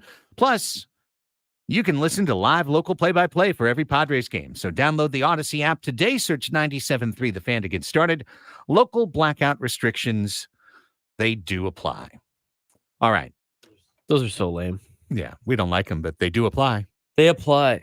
I do find it funny, though, with Major League Baseball, now that they're taking over broadcasts, they still black out games. Yeah. Like before, the blackouts made sense because it's like Bally Sports is spending money to air the games. So, you can't undercut them. But now that you don't have Bally Sports and it's just your product, you still black games out? That doesn't make any sense to me. A lot of things that baseball do doesn't make sense to me. But hey, did you hear they raised the rent in Oakland? Okay, back to Sunday's game, because this team, and we heard them say it, Annie, throughout spring training, this team needs to treat every situation situationally. I loved that. Every situation is a situation. Right. No, every at-bat is a situation. Every at-bat's a That's it. situation. They're gonna knuckle down, get them over, get them in, do the things right that the team did wrong last year. For the most part, even with a very limited attack, the team has been pretty good about moving runners over, and they've hit better with runners in scoring position. At least, they've hit better. They hit historically badly last year. However, you've got to capitalize in those spots. And yesterday, in a critical spot, little ball came up short for the San Diego Padres. The top of the seventh inning against a fading Logan Webb began with consecutive hits by Tyler Wade, locked in Tyler Wade, and Jackson Merrill. 2 on, nobody out. Number 9 hitter Kyle Higashioka at the plate, Bogey and Tatis and Crony to follow. And it was time for Kyle Higashioka to lay down a sacrifice. And, I know I was wearing the T-shirt last week. Yeah, wait, hold on a second. How to bunt? Don't do it.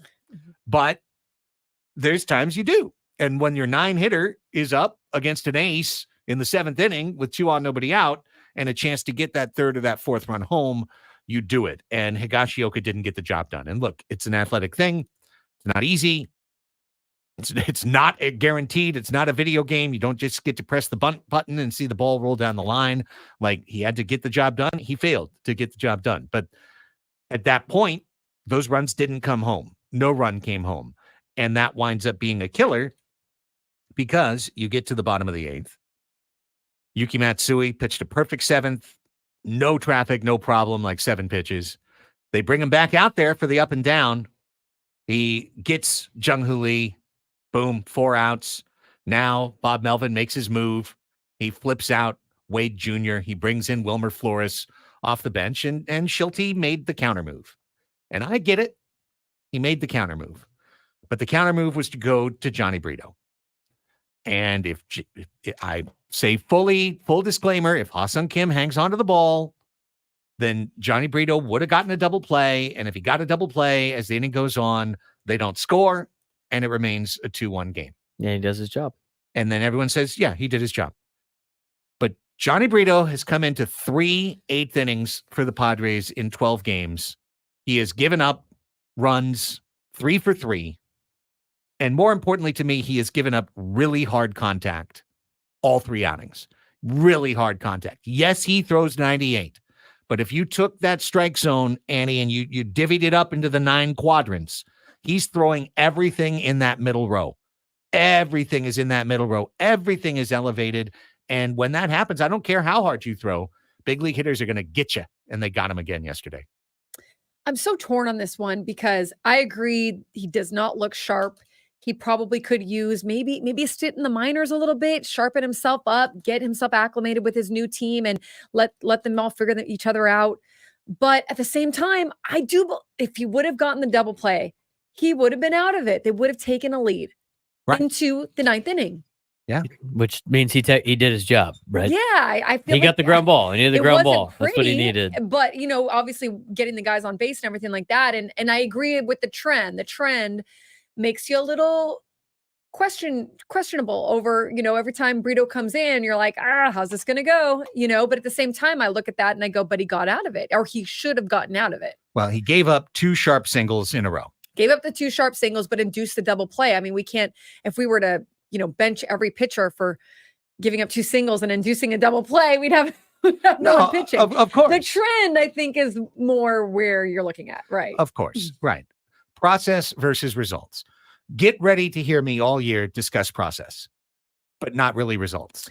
I am about process, but I do think in this case, you got to look at the fact that he did do his job. Like, the result was what you would have wanted had Kim been able to field that ball and turn that double play. Bottom line for me is that this team's a hitter short, but this team is a righty reliever short. I think that's what I would ask, right? So who I don't even know who. Like, who would you bring up then?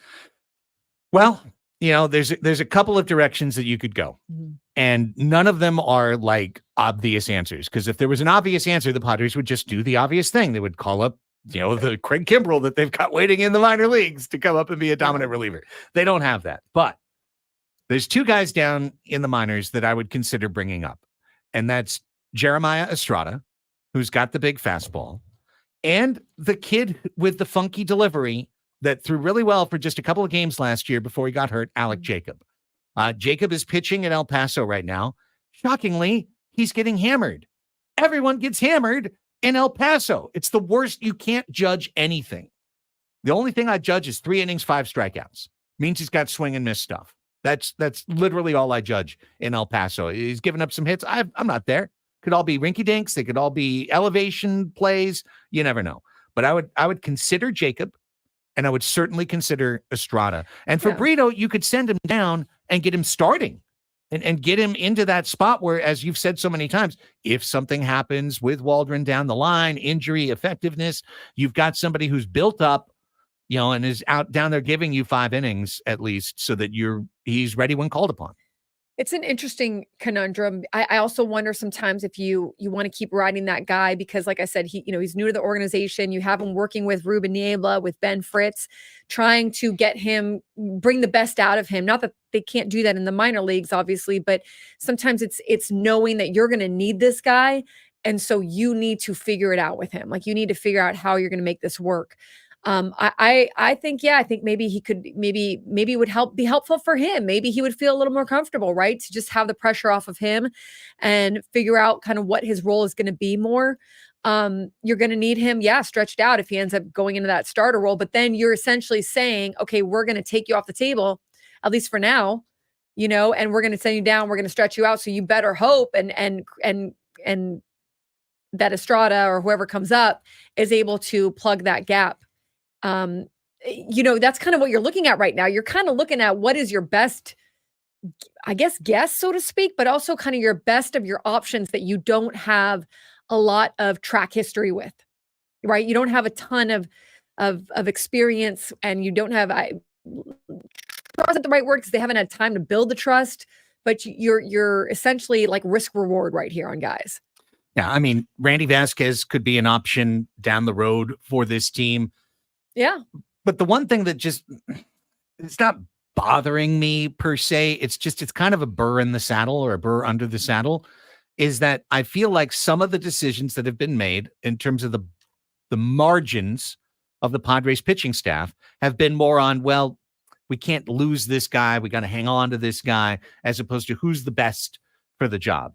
And maybe Stephen Kolek is going to become a dominant reliever. He certainly has a good slider. I understand when I watch him come in. I mean, I was nervous AF when he came in yesterday. I'm like, what is the Rule 5 guy doing as the first guy in? But he's got a good slider against right-handers. I mean, it moves. It's sharp. He's got some sideways movement. I think he should be a pretty hard righty as time goes along. That's okay. But really, just look at the grouping. Look at the right-handed grouping for the Padres in the pen right now. You've got Suarez, count on him, but he's defined role. He's the closer. Can't pitch him in the 8th inning every game. You've got De Los Santos, who's been pretty good, but he gave up the game on Friday. So maybe that chased him off of a role yesterday. You've got Brito. You've got Kolek. And you've got Avila, who's your junk man. He's the guy that you come in for mop-up duty. So, sure, it's easy to go with Johnny Brito shouldn't pitch the 8th, But which one of those guys should pitch the 8th? Last year, it was Robert Suarez that was supposed to pitch the 8th for Josh Hader. And we lost that. And then we traded Steven Wilson, who was the 6th, 7th inning guy. And now we're kind of like a grab bag of, I don't know, in the 8th inning. I mean, wouldn't it be, it takes you back to the days of Gregerson, Adams, and Bell, right? Where you wanted that 7, 8, 9, and you knew more times than not, like your 7th inning to the setup man to your closer is going to be able to dominate, and they're going to be able to get it done. And you're just, I think that's more rare anyways throughout pitching now, but because so many people, there's so many matchups and guys are moving all over the place, but you don't have that kind of luxury right now where you know exactly what you're getting in those middle innings, in those middle relief innings, or those later relief innings, and in high leverage situations too. Like, it's also one thing, right? Like, you're coming in the 7th or 8th, and the Padres have one of those games where, they're leading by a substantial number of runs. But when it's close games like that, that's another thing where you still trying to figure out what you have in these guys and to be able to pitch in high leverage. But the thing about it is like, yeah, you've got, Mike Shildt can only go to so many arms in the bullpen. It's who's in the bullpen. And sometimes also there's a lot of conversations about some guy might be feeling a little off, or this guy might be just needing a little bit more rest or whatever. So all that's going to come into play, or is already coming into play, that we don't even hear about, that's front facing. So there's a lot that's going on in this bullpen that I think is still a mystery and that they're still trying to work through. And it's going to be interesting. You're going to have, especially if you're going to have these close games. I mean, you need your bullpen to be able to perform. Listen, just bottom line for me right now, I hope he has a great career. I hope he creates a level of consistency that builds trust in every fan from here to Temecula. All right. But right now, I don't trust Johnny Brito one bit when he comes into the game. He's giving up hard contact. His max exit velocity allowed so far this year is over 104.6 miles an hour. The average is over 91. So he's getting smacked around. And straight up, when it was 1st and 3rd, 1 out, I remember saying in the Hot Tub Discord at that moment watching, we have to get lucky and have somebody hit it hard at somebody right now. And we did. It was hit hard at Jake. So yeah, he quote unquote did the job, but it was another smack. Just went to the glove this time. And I don't trust in a 1-run game with traffic a guy whose entire game plan is give up hard contact and hope it gets caught. I want the guy who can strike your butt out. And that's not Johnny Brito right now. Maybe it will be someday down the line, but that is not his lineup right now. That's not what he's doing. He's giving up hard contact over and over again. So not him is my answer right now. Like, I don't know if it's Kolek. That seems wild. I don't know if it's making a move, and I'm not sure that anybody in El Paso is going to inspire confidence. People I see in the chat are saying Usuck go. Like, they sent him to Double-A for a reason. It was to get his confidence and not to get blown up on the moon in El Paso. But there's no obvious switch right now. Yeah. I just can't have it be him. Like, I'm sorry. It's just, it's too much when he comes in and he's giving up line drives all over the field. That's me. That's me, and that's all I got to say about it. I'm not saying you're wrong. I just think be careful what you wish for, because you don't know that the next guy is going to be better. Sure. I just think, let's give Vasquez a run. Yeah. We traded for both these guys. Yeah. One guy didn't do it. Let's try the next guy. Let's see if he does it. Maybe that's what you do. Yeah. I mean, I always think that it's you with these relievers. Sometimes they need a little break. Like even Josh Hader last year, or was that the year before? Take a step back, work with your pitching coach, go over your mechanics, figure some things out, watch some video, feel confident the next time you step on the mound. That can be helpful for any guy taking a breath. Yeah. As we wrap up our deep dive hour, I think we've gotten to the point now where we've seen what we need to see from Graham Pauley. First off, I'd love for him to get a batting helmet one size smaller, because literally every time he swings, it just flies off his head. But he got that one homer. And when he came up yesterday, Annie, in the 9th, I remember I just turned and said, he will not see a slider. Is it bad? Camilo Duvall got beat on his not best pitch, and he hung one to him, and that went off the wall or went off the foul pole. And what did he do? He lined in 98, 99, 98, 99, and he struck out Paulie. And I mean, that's hard for anybody. Don't get me wrong. I'm not dissing Graham Paulie, but I know we're in agreement on this. And I just feel like the time has come. Like the time has come. Let's go get him down in AAA, playing on the moon, getting those hits, building that confidence, feeling like a hitter. And let's bring up Sully. Let's bring up Brett Sullivan. He's hitting well. Give you a left-handed bat off the bench, but it's a veteran that can hang in there and get 2 hits a week, 2 at-bats a week. I just think it's time for Paulie to play every day. Sully just made his debut last year. Yeah. But he was a veteran catcher. He was like a 8-year veteran in the minors or whatever. Oh, okay. Like he's got more experience. Yeah, he's just an older player. Okay. He's not a prospect. He's an older player. Right, correct. No, he's been in the minors. Yeah, it was like 8 years. Okay. I still think Graham Paulie's getting something out of being up there. I still feel like he's able to take some of that in, and he's going to be able to work on stuff when he does get sent down to the minors. In his defense, and no one is saying that he didn't here in this room. I mean, it's a hard job. It's a hard job to come off that bench, and especially making your debut. And this is something that we talked about in the offseason. And I think he's gotten something out of being up here. I think that he's learning things that he can take back and utilize in the minors. But I just wonder, like you, I'm sure, like if he's getting the necessary experience in terms of getting his plate appearances, getting his reps. He's going to have plenty of them when he goes back to the minors. Their season just started last week. Yeah. But you also don't want him to just flounder away here. Yeah. I just, and I'm not saying anyone, I know everyone in this room has said Paulie should be playing all the time in the minor leagues. So I'm just, in general, there's a real tendency, especially early in the season in Major League Baseball, to engage in groupthink. And whatever the team is doing, that's the right thing. And so we just go, well, that's the right thing. That's what they're doing. And this has been like, well, no, Graham Paulie's learning more in the big leagues because he's not playing and not hitting every day. And then the day that he's sent down, everyone will go, you know what is so much better?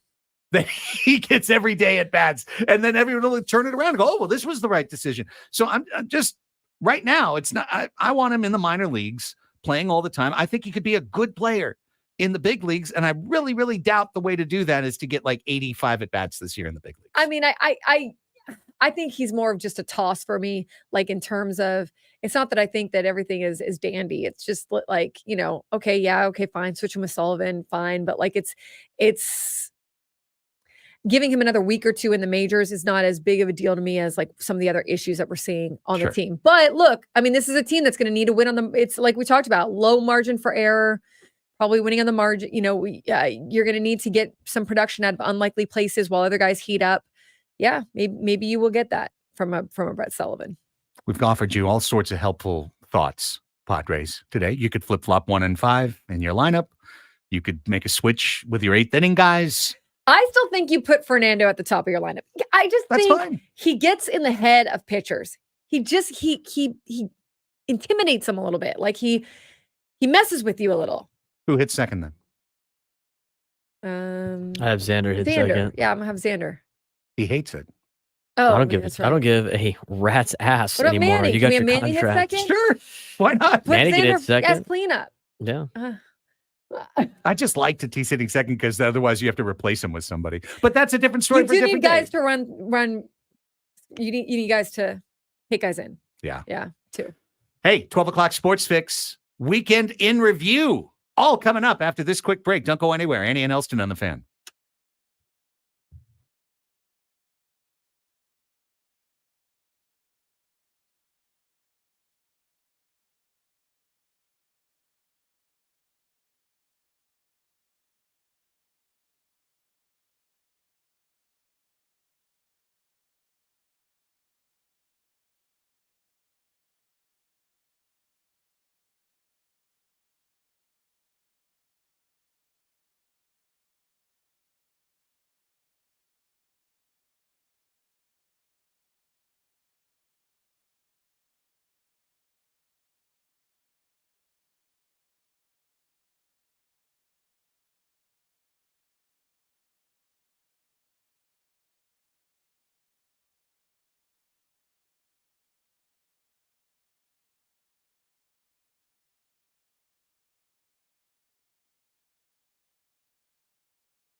12 o'clock hour on a Monday, a very busy sports Monday, and we are glad you are spending part of it with us. It's Annie and Elsten, your new midday hang right here on San Diego's #1 sports station, 97.3 The Fan. Annie Halbern's here. I'm Craig Elsten here as well. Braden Soprenet standing by.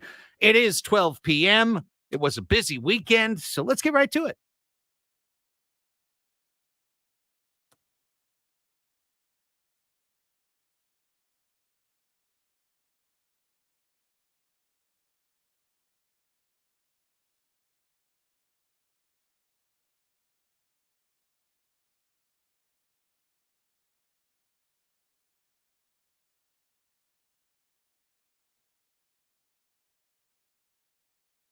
Let's get to it. All the news that's fit to speak in the world of sports. Local, regional, national news. We'll start things off with Annie and today's baseball report. Great. All right. The Padres will play the Cubs in the first game of a 3-game series today. Tonight's game, 6:40 p.m. at Petco Park. It will be Yu Darvish on the mound for the Padres. The Padres lost 2 of 3 to the Giants and 2 of 3 to the Cardinals. The Cubs won 2 out of 3 from the Dodgers in Chicago over the weekend. They come to San Diego winning 5 of their last 6. Should be a good series. Major League Baseball's 2 top pitching stars, the Guardians' Shane Bieber and the Atlanta Braves' Spencer Strider, were among those who suffered elbow injuries within the first few days of the season. Tony Clark, executive director of the Players Association, is putting the responsibility on the pitch clock. MLB is pushing back, saying these injuries have existed long before the pitch clock. Plenty of pitchers have weighed in on this on both sides. I'm sure we will get into this story more. Former Aztec Steven Strasburg officially retired over the weekend. There had been some contention with the Nationals around his contract, but they worked it out. He was able to retire in peace. Strasburg had a 13-year career that included a World Series championship and winning the corresponding World Series MVP award, 3 All-Star selections, and 1 Silver Slugger honor. In division news, the Braves swept the Diamondbacks in Atlanta. And then non-division news, the Marlins won their first game of the season yesterday, 10-3 over St. Louis. They deserve a mention because they won a game. They are now 1-9 on the season. And that's all I had. Perfect. Let's send it over to Braden because he's got the college basketball national championships, women's and men's. Women's played last night, and a big congratulations to Tahina Paopao of La Jolla Country Day, Yes. helping win a championship for the South Carolina Gamecocks as they defeated Caitlin Clark 87-75. Perfect season for South Carolina, 38-0. Iowa finishes the year 34-5. Caitlin Clark played all 40 minutes. She was 10 for 28 from the field, 5 for 6 from the line, and 5 for 13 from beyond the arc. Had 30 points in the game. Martin had 16 right behind. Alfelter had 12 and Stolke had 11 for the Iowa Hawkeyes. As for our local girl, Tahina Paopao, she had 14 points last night, third most on the Gamecocks. Had a good evening in the national championship. 3 for 4 from the line, 3 for 4 from the 3-point line, 4 for 7 from the field. Paopao played 22 minutes and scored 14 points last night for the Gamecocks. Men's college basketball will start at 6:20 p.m. Pacific time tonight on TBS. The Purdue Boilermakers and Zach Edey will be taking on the UConn Huskies, coached by Dan Hurley. UConn favored by 6.5 in this one tonight at 6:20 on TBS.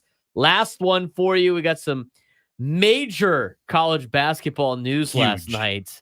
John Calipari is leaving Kentucky, and he's going to Arkansas. Arkansas gave him a new contract late last night, so Kentucky will be looking for a new head coach as Calipari is on the move, staying in the SEC, got a lot of money. Seems to be working out for both sides. Kentucky's fans wanted Calipari gone. Arkansas needed a new head coach. So SMU hiring Andy Enfield, which led to Eric Musselman being the head coach at USC, has now led to John Calipari being the new head coach at Arkansas, meaning Kentucky needs a brand new coach. Rick Pitino part 2? Stay tuned. Oh, my goodness. That'd be wild. Time for your arena report from the weekend that was. And red alert, San Diego sports fans. Red alert. Season's on the line for the San Diego Sockers tonight at Pechanga Arena. If they don't win, not just once, but twice, That'll be their last game ever at Pechanga Arena before moving up to Front Wave Arena in Oceanside next season. Season on the line because on Saturday in match 1 of the best of 3 Pacific Division semifinals, the Texas Outlaws beat the San Diego Sockers 6-4. Very disappointing loss. Sockers missed at least 3 open goals. There was just all of the, you make the shot and then you do this, you put your hands to your heads, go, oh no. Surrender Cobra. Oh my God. It was so frustrating watching at Ultra Stars Cinemas with a great crowd in hand. Fell behind 2-0 early. Never got back to even ground, twice scored to get within 1 and then gave up a goal within 30 seconds. So tonight, San Diego faces elimination, 7:35 p.m. They will take on the Texas Outlaws one more time. Got to win that game, 60-minute match, after which they would then, if San Diego wins, have a 15-minute halftime and come out and play a brand new match, but only 15 minutes long, called the knockout game. San Diego has to win both tonight to advance. If they lose either one, the Texas Outlaws will move on, which would be a real bummer because elsewhere in the bracket, the defending champion Chihuahua did win twice at home yesterday to take out Tacoma. So San Diego, Texas winner will face Chihuahua in the second round. But the number 1 overall seed in the tournament that came in 25-0, Monterey Flash, lost twice at home yesterday to the 4th seed Milwaukee Wave. So they are out of the playoffs. That means the Sockers now have the number 1 seed. They would be home field against any opponent the rest of the way. They'd host the grand final. Nice spot to be in. If they got, well, yeah, but then now you got to win though. Yeah, you got to get right. there. Yeah, their run will only be at home, except the run could be over tonight. So let's see what happens. Are you nervous? Very. Okay. Couldn't yes. tell by the show today. Yeah, I'm worried about this game. I'm very worried about this Your game. mind is mentally like running through scenarios, like what they need to do. Score. Okay. It's kind of like watching the Padres. I just need more. Need more points on our side of the Need ledger. you to rack up those points. Meanwhile, the San Diego Seals on Friday night clinched home field advantage in the first round of the NLL playoffs with a solid 14-10 win over Panther City Lacrosse Club. Trevor Baptiste. This is a unique player in lacrosse. Annie, have you seen this? In lacrosse, whenever you score a goal, it's not that the ball goes to the other team. They put it down in the middle and you have a face-off again. So you can just win possession over and over and over and over. And the number 1 player for the Seals that has changed their fate this year is Trevor Baptiste. He is the National Lacrosse League's all-time number 1 face-off man. Seems like a good skill to have on your team. He wins 90% of his face-offs. 90%. So on Friday, he won 25 of 27 face-offs. 25 of 27. And then he went on to score 2 goals as well. Every once in a while, he'll run in there and score one. Seals are now 12-4. They're just 1 game out of first place in the National Lacrosse League and guaranteed at least a first-round playoff game. Nice. On the other side of the universe, the San Diego Gulls continue to stumble to the finish line. Pair of home losses this weekend to Tucson, lost 4-1, lost 3-2 in a shootout. San Diego goes to Bakersfield this Wednesday. They're in 9th place. They are 2 points clear of 10th place. Lastly, not leastly, Mojo rising. Yeah. San Diego Mojo has won 2 in a row, 3 out of 4. Yesterday at Viejas Arena, they took down the Columbus Fury 3-1. The Mojo host top-ranked Atlanta on Wednesday. Let's go, Mojo. Point Mojo. Let's keep that rolling. All right. Annie, NBA, NHL news. All right. It is the final week of the NBA season. Plenty on the line in the final 7 days. You must love this time of year as it's getting to the NBA playoffs. Yeah. At the top of the Western Conference, Minnesota, Denver, and Oklahoma City all have a chance at the number 1 seed. Last night, the Timberwolves beat the Lakers 127-117. Anthony Davis got poked in the eye in the first quarter. He had to leave. That smoothed the path for the Timberwolves. The Clippers trailed the Cleveland Cavaliers by 26 points on Sunday. They rallied all the way back to win 120-118. It was the 3rd biggest comeback win for the Clippers in their NBA history. Tonight, there are no games in the association, but a full slate tomorrow. In the NHL, the Blues beat the Ducks in an overtime shootout 6-5. The Rangers kept hold of the top spot in the East with the 5-2 win over Montreal. And Detroit beat Buffalo 3-1. Tonight, the Penguins are at the Leafs and the Golden Knights are at the Canucks. Back to Braden. I got some college baseball news for you. San Diego's on a 9-game winning streak as they swept Loyola Marymount. Sorry, LMU, don't call us Loyola Marymount, over the weekend. I love that still is just a thorn in your side. Yeah, I mean, I don't really. I guess they're getting confused with all the other Loyolas. Correct. I guess, but they are the original.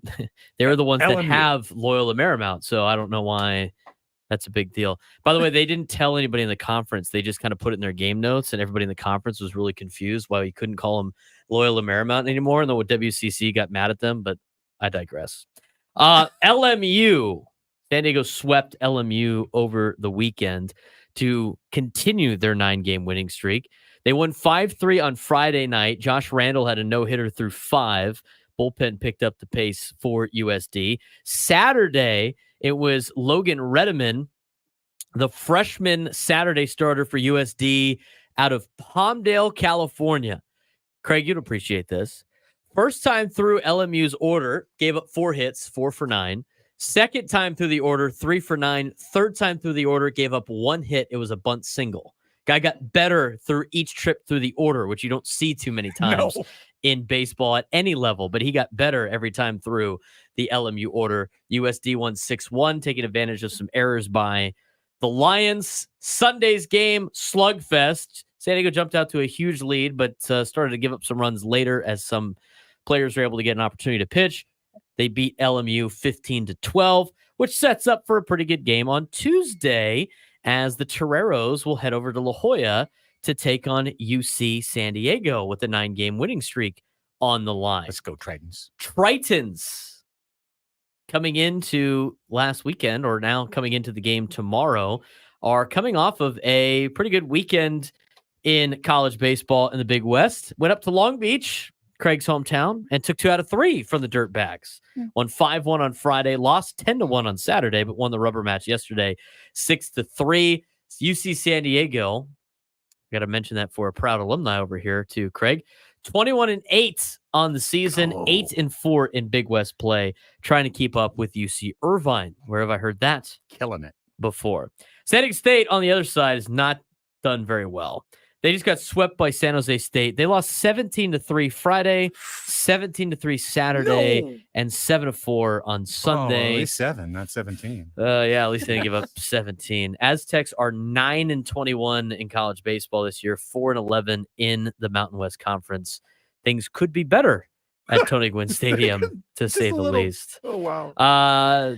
New high school baseball poll came out. St. Augustine's number 1 in the county with 9 first-place votes. Cathedral Catholic comes in at number 2. They actually had more first-place votes with 10. Torrey Pines, number 3, 4 first-place votes. Patrick Henry Patriots coming at number 4. RB 5, Granite Hills 6. Carlsbad 7, San Marcos 8, La Costa Canyon 9, and East Lake 10. Del Norte, Sage Creek, Santa Fe Christian, Maranatha Christian all received votes. Yes, Jocelyn, I did vote for Sage Creek in my top 10 this week. So take it up with the rest of the pollsters on that one. It was a tough week for the high school baseball teams out here in San Diego. They did the Boris Classic of the weekend, which is against some of the best teams in the country, especially out of Southern California, up at J. Sarah High School. And our teams did okay at that. But that's the latest top 10 in high school baseball, and that'll do it for me. All right, which means I've got our last segment, Stadium News. The 2024 She Believes Cup in Atlanta Saturday saw a new U.S. record crowd for a friendly. Over 50,000 inside the Mercedes-Benz Dome. They saw the U.S. women's national team take down Japan 2-1. San Diego Waves' Jaden Shaw delivered the equalizer in the 26th minute. Lindsey Horan's penalty kick with about 20 minutes left was the difference. Canada then got past Brazil 1-1. Kaylin Sheridan prevailing on penalties 4-2. So Tuesday in Columbus, the finals of the She Believes Cup, and it'll be the United States against Canada. It'll be 4 Wave players against their keeper, Kaylin Sheridan. and Team Canada. Brazil and Japan will play for third place. San Diego Legion were off last weekend. They host NOLA Gold Sunday at Snapdragon Stadium. If you'd like to call in right now and be our number 3 caller at 833-288-0973, you'll win a pair of tickets to Sunday's Legion rugby match against NOLA Gold at Snapdragon Stadium. Grab tickets at sdlegion.com. But 833-288-0973, be the third caller right now, and you will get the ducats. We wrap up with the PGA Tour. Oh my golly, it was crazy at the Texas Open yesterday afternoon, Annie. Oh my gosh, my golly. Akshay Bhatia was leading the whole weekend at the Texas Open. And this is the last chance to win and qualify for the Masters. Get an automatic invite to the Masters. Denny McCarthy is another one of these guys you've never heard of on the PGA Tour that's a plugger, right? Just a plugger, plays all the time, doesn't win. 174th PGA Tour event for Denny McCarthy. He's never won. But this looked like his day. He comes down the stretch like a house of fire. He birdies 8 of the last 9 holes. He birdies the last 7 holes in a row. And he puts the pressure on Bhatia to make a 12-foot birdie just to force a playoff. Bhatia, everyone quiet, hush around the green. Bhatia from 12 feet. He drills the putt. He forces the playoffs. He throws his arms in the air in celebration, and he dislocates his right shoulder. He pops his shoulder out of the socket. So they now have to go to a playoff, and McCarthy is first up to hit, and he chunks a wedge, and he throws it in the water. He puts his ball in the water. Bhatia calls for the trainer, goes and gets treatment, goes off the course, gets his shoulder taped, comes back, hits his wedge to 6 feet, wins the tournament. Oh, absolutely that's some good drama. Dramatic, Yeah. crazy, but I really feel for Denny McCarthy. Oh, yeah. He birdies 7 straight holes. His opponent throws his shoulder out. He's like, this is my moment.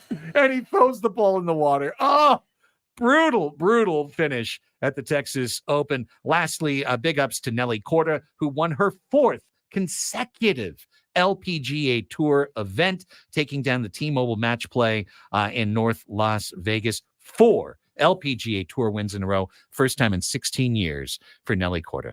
And there it is. I mean, we outlasted the bumper. We outlasted it all. Yeah, the music stopped. We kept going. When the music's over, the picks continues. 12:18. Let's take a break. Some Major League announcers got deep in their feelings over the weekend, and we're going to bring both of those clips to you when we come back. Annie and Elsten on a roll here on San Diego's #1 sports station, 97.3 The Fan.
Thanks to everyone for calling in on our Legion giveaway. Who got the tickets?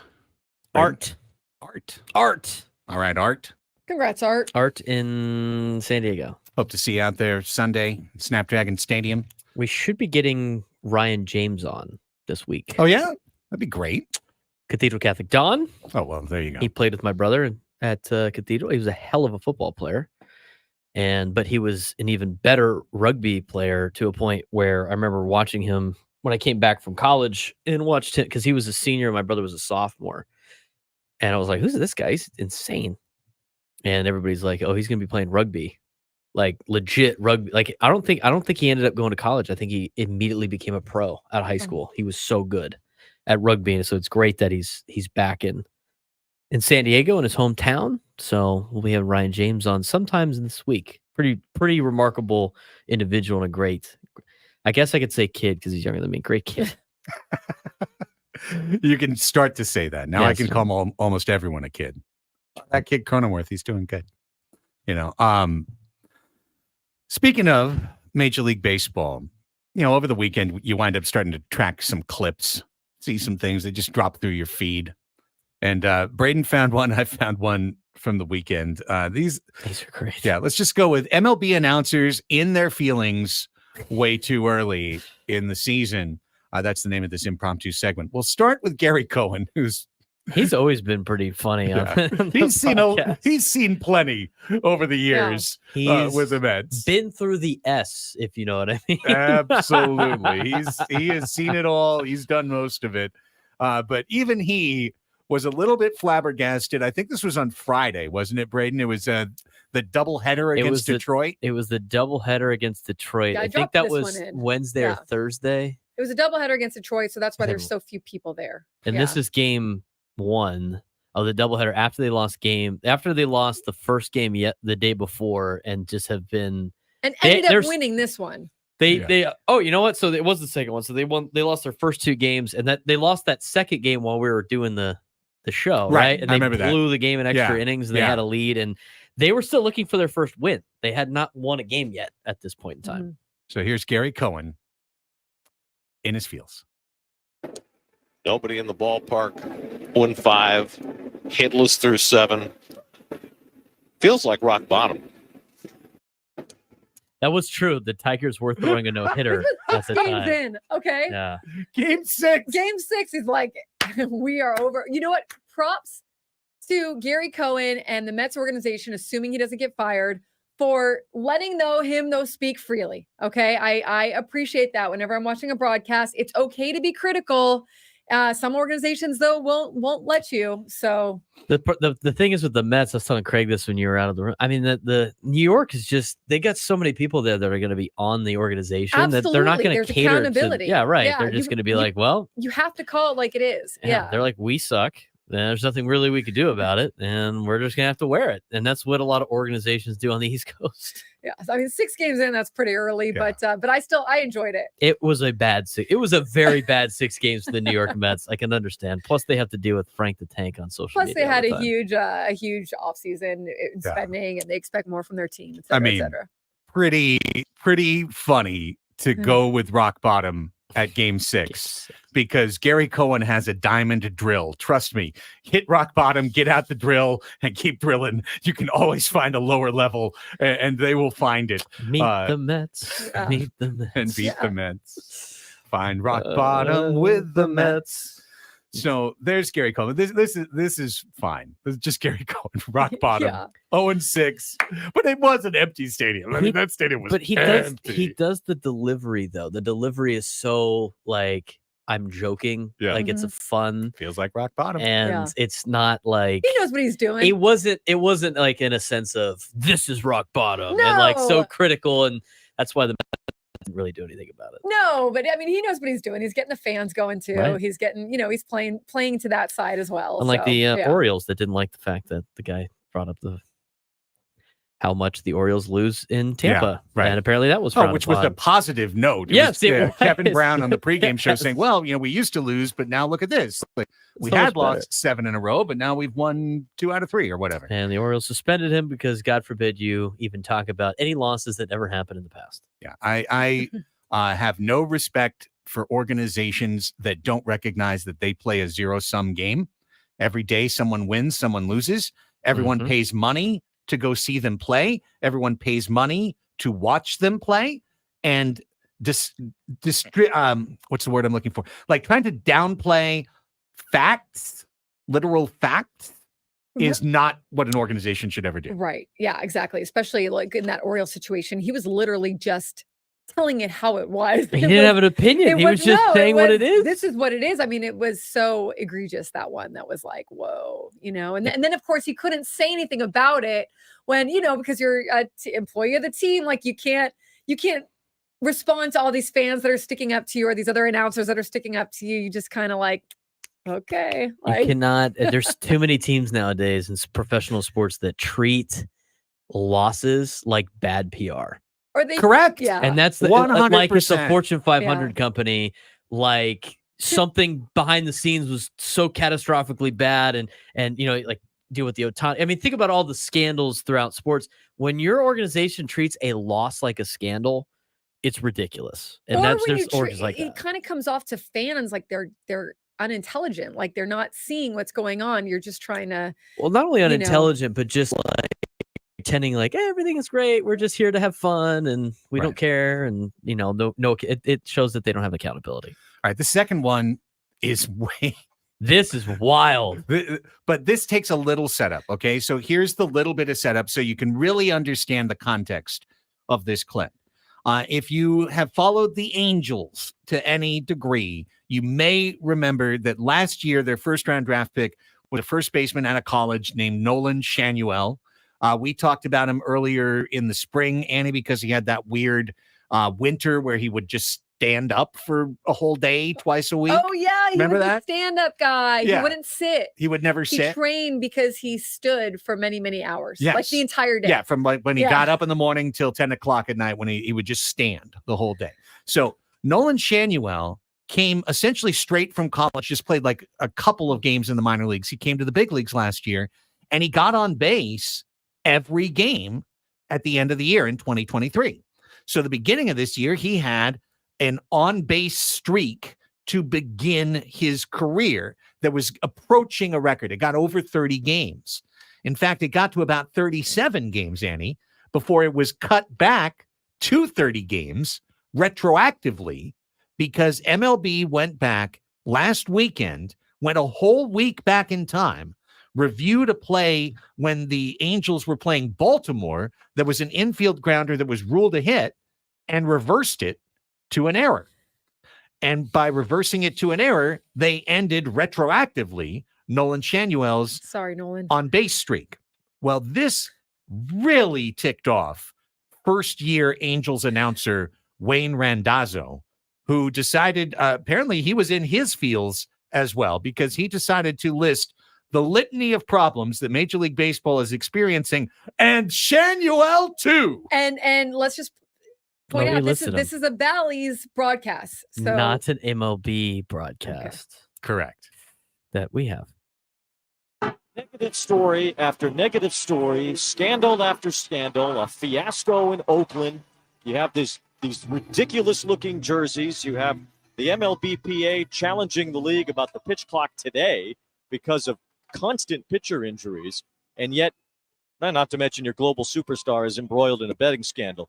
But on top of all of that, you have a young player trying to make a name for himself who has come up and reached base safely in every single game that he has played, and the league allows this scoring change to go on to end his streak, kill this story, a positive story that's happening in Major League Baseball. It is an absurdity. Yeah, I mean, when you think about all the positivity from all over the social media world, how it pressed everybody to start your career. He was just in college last year. He was still playing college baseball at this point. And then to have that taken away on a base hit. It was a base hit. It was a clear hit. It wasn't even really a borderline call. It was a clear base hit. You know, like I said in the pregame show, the NBA doesn't take an assist away from LeBron James. He's got a triple-double, and he's trying to add on that record. This doesn't happen. Okay, Wayne. Tell us how you really I feel, know. buddy. He ain't wrong. He ain't lying. Everything he listed was factually, the same stuff that we talk about on this show every day. Now, is Wayne going to get fired at the end of the season? I don't know. I'm rooting for you, Wayne, to hold your job. Because it was, look, okay, yeah, hey, Wayne, you're right. Now, the whole Nolan Shanuel thing, justice for Nolan. It stinks, but I wasn't as invested in that, I guess. No, I think you're the Angels announcers are deeply, and I thank you, Callan, in the chat. Second year announcer Wayne Randazzo. I guess I missed him there last year, but I think when I tuned in, I just heard Viscursion last year. So he said Oakland stinks. He said, Oakland's a mess. Otani's in and by the way, your global superstar is enmeshed in a gambling scandal. He didn't even dance around it. Said that last year. Yeah. He didn't even dance around when that. he was on your team. Yeah. How about one of the comments on that video that we used right there? It says, story so positive, I never heard of this guy or his streaks. I'm assuming Randazzo just wants to be fired. And I agree with him trying. Quote, he has to watch every Angels game and no one should be forced to do that, even if they are paid. I love it. He's like, come at me. I don't care. Make my day. Get me out of here. I don't want to watch this anymore. Did you see the other thing that happened over the weekend for the Angels? What? The Angels, you know how their pregame video is, they play the song Calling All You Angels and they go through the history, right? They had Artie Moreno, buying the Angels in his press conference, part of that montage of like this Angels history. It got booed every time relentlessly that by Sunday they took that part out of the video. Oh my gosh. Wow. They're like, no, we're just gonna take him out of the video. Just skip it. Calling all you angels. And it's Artie Moreno's face. I'm sure fans love it. What if the drone show, like they put up Manny and they put up, the drone show puts up Artie Moreno's face and Boo. Angels fans want him to sell so bad. Yeah. Oh, geez, I wonder why. Yeah. I mean, he threatened to a little while ago, and then we all got excited, and then he's like, no, you know what? Change my mind. Maybe I'll just keep this thing. I'm cool. Look, you got John Fish over there with the A's. You're like, hey, I'm fine. Yeah. Right? I don't need to worry about anything. Let all the heat be on him. We're good. Major League Baseball is going to buy me a new stadium somewhere that I can just cash out and then leave. Not to worry about it. Angels should be a proud franchise. They should be. They've got one more World Series than we do. They do. They've got one hunk of tin, as Commissioner Manfred would say. Yeah, it's just a piece of metal. And they should be better than what they are. But what they are is a morass. It's a mess. It's just what we cannot become here in San Diego. This is what we cannot become. It is my overarching abiding concern for this club. Weighty contracts, aging players, no flexibility, no chance of improvement. The difference is the Angels have the number 30 ranked farm system. How about in Major League Baseball? How about this, by the way? We were talking about the eclipse earlier. This is from today. It's opening day in Cleveland. And for a little bit of time, it looked like Cleveland was in the totality. Opening night for the video. Wow. Everyone stopped and Look, and looked. they had to turn Or the stadium lights was on. the game done at this point? No, Like, this is in the middle of today. They're This is about today. to start. the Oh, game. that's great. And so the people were lining up and they were doing the They're batting. putting on their glasses. Yeah, that was during the game. And then after that, they have a post video or a post picture of it. And I'll show it to you momentarily. I think that'd be cool. If you're watching on stadium, YouTube, you're get seeing to do this. that. Yeah. And Yeah, you're seeing it look like bang. night during the day. that was it right after. Like 20 minutes later. There it is. It's daytime again. That's Beautiful day in so Cleveland. cool. It's amazing. By the way, as we take a break and we Nature. get ready for Fast Money here, shout out to 2 baseball historical milestones. Today is the 50th anniversary of Henry Aaron breaking Babe Ruth's Yes. all-time home run record. It was April 8th, 1974. Took Al Downing over the left field fence at Fulton County Stadium in Atlanta. There's a 7:15 on the grass. They put on the grass, which was really cool. That That's is super neat. cool. Mhm. It is today the 20th anniversary of the opening of Petco Park. That is true. Yes. Welcome home, Padres fans. April 8th, 2004, David Wells threw the first pitch to Ray Durham, and that was the first game ever. I was Petco at that Park. game. Me too. The only thing I remember at that game, because I was 20 years ago, so I was 9. The only thing I remember that game is David Wells' first pitch and the entire stadium with the flashing lights and Yep. everybody's camera taking the first picture Yep. at Petco Park on the first Yeah. pitch. I remember that was because I'd never been to any game that would see that before, and it was an insane thing to see that you'll probably never see again with people's cell phones Yeah. taking pictures. That stadium, Petco Park, really does look nice for being 20 years old. I mean, it looks obviously they've taken care of. They have an initiative there to make sure that everything is never looks more than 5 years old. So that's why they kind of go from section to section, revamp and re-update. But in AC's newsletter, and you could just Google opening a Petco Park and the skyline, but he put a picture of what the skyline is now and what the skyline was then. That's so different. And it's so cool to see. I'm like, I didn't even realize, how different the buildings look right now and the skyline looks behind center field there. So quite a lot has happened there over there in East Village. All right, let's take a time out. When we come back, it is time to play Fast Money. This is your chance to go head to head with one of us in the bonus round from the famous game show Family Feud. 5 questions in 60 seconds that were taken on polls of our previous studio audience. Whoever scores highest wins. And if you beat one of us, you will be qualified for our end of the month grand prize drawing for a 2-night stay at Westgate Las Vegas Resort and Casino and 2 tickets to Kool and the Gang. So we are looking for a contestant now to play Fast Money. Give us a call, 833-288-0973, 833-288-0973. Dial us up during the break. Braden will get you lined up. We'll play Fast Money on Silly Games when we come back. Annie and Elsten on the Fan.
All right, 12:46 is the time, so we're just a minute behind, but it is time for the Monday edition of Silly Games. Let's play our silly game, and today it's time to play Fast Money.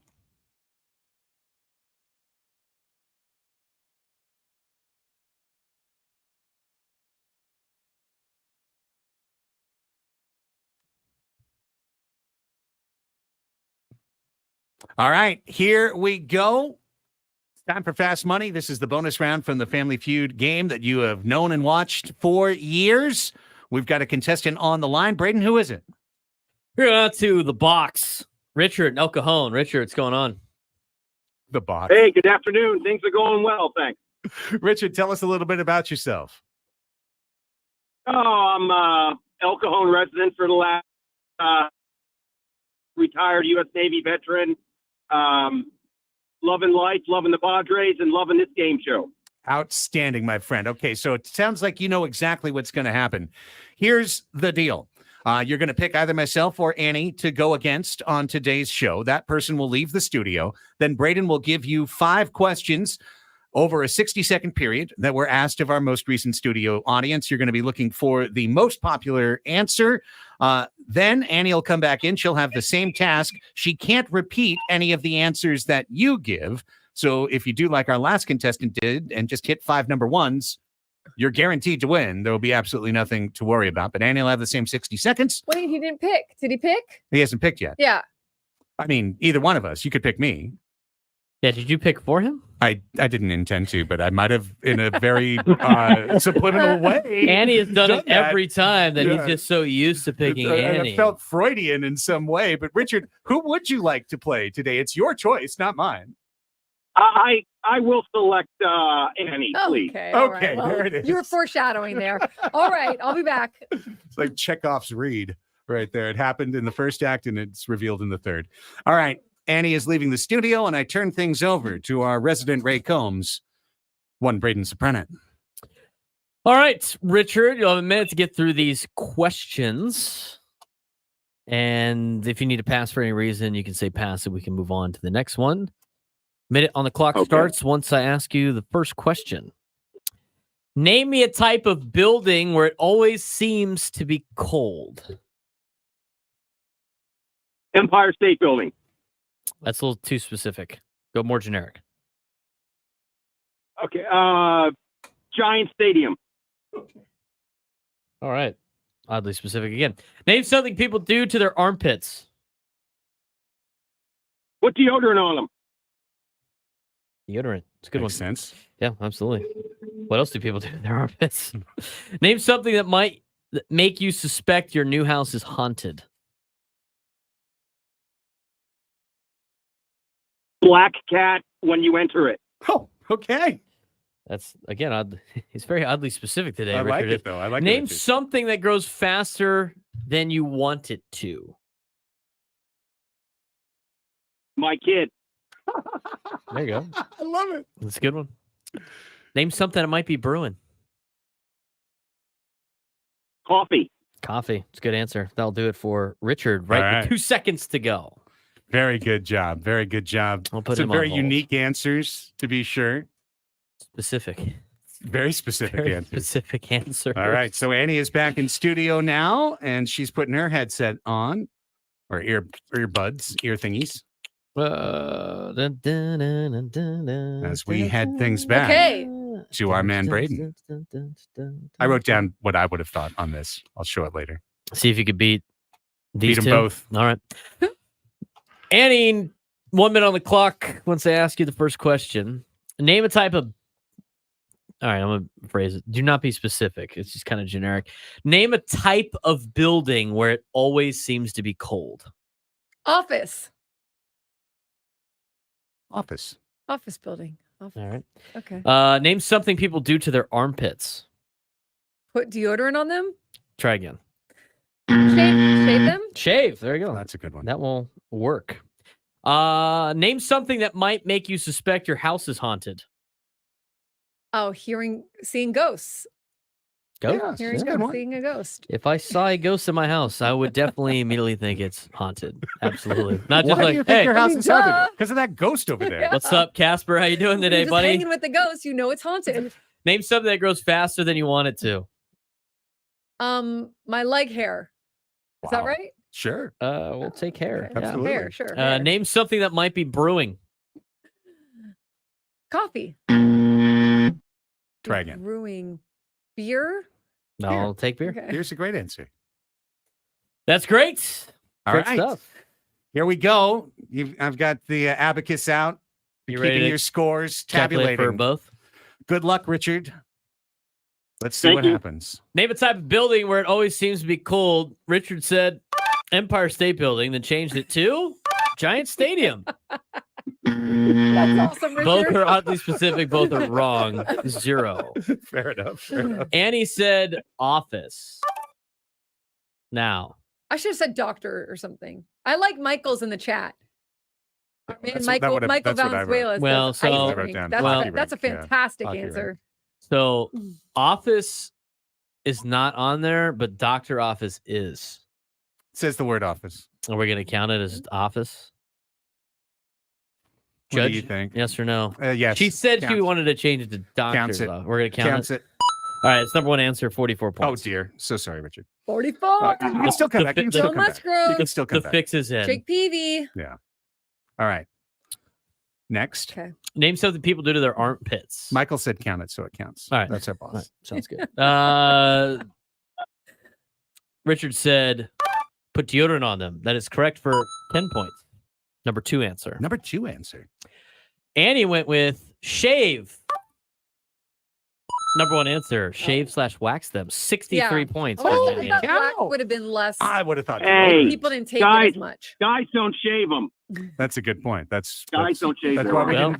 that's why we were thinking the same, you and me, Richard. We Sounds both like thought deodorant. 63% of the All right. votes were women then. Yeah, there happened to be 63 women in the audience last Yeah. show. Name something that might make you Okay. suspect your new house is haunted. Richard said a black cat walking by the front door. Again, oddly specific. I love it, Richard. This is how I would play the game.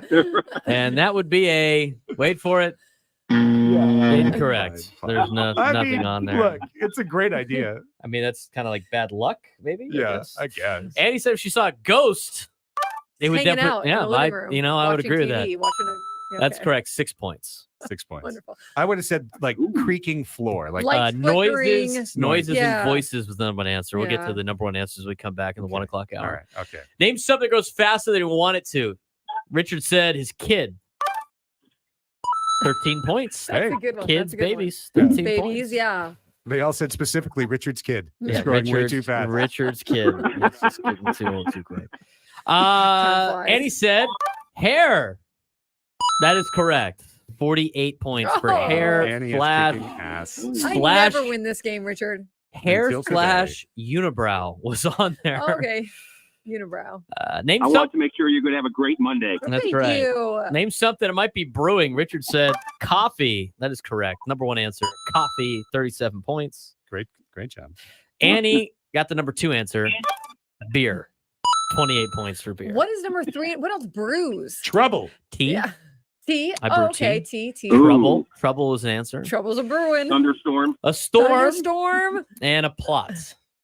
Hot brewing. I like Brewing that. a plot. Well, ladies and gentlemen, by a final score of 179-60, Annie Heilbrunn is today's champion of Fast Money. Richard, you gave it a great go, brother. Give us a call back on another game, and we'll try and get you qualified down the line. I think we got time to get through these. Building where it seems to always be cold. Doctor office number 1. Work, classroom, DMV, hotel room, igloo. No hockey I rink. guess an igloo would be pretty cold. Jeez. Name something people do to their armpits. They shave them. They put deodorant on them. Make noises I slash thought make noises. fart. Scratch and rub them. Sniff them and wash them. Wow. I'll let you know what happened. I'll let you know what people think their house is haunted when we come back. Okay. All right. Let's take a break. We will get the rest of our number 1 answers, and we've got plenty left to get to in our 4th hour national championship game today. So much to discuss, so we'll roll right through it. Don't go anywhere, friends. 4th hour of Annie and Elsten right after this quick timeout on San Diego's number 1 sports station. This is 97.3 The Fan.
Hour number 4 of the program. Let's get rolling.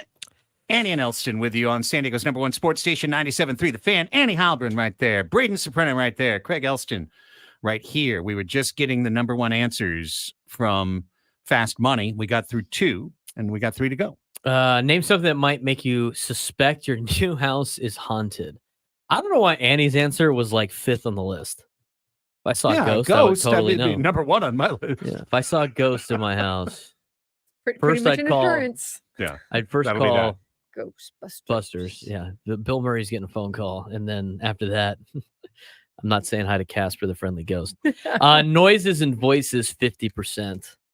Moving objects, I would definitely think of the house is haunted. Flickering lights, Yeah. doors open and closing.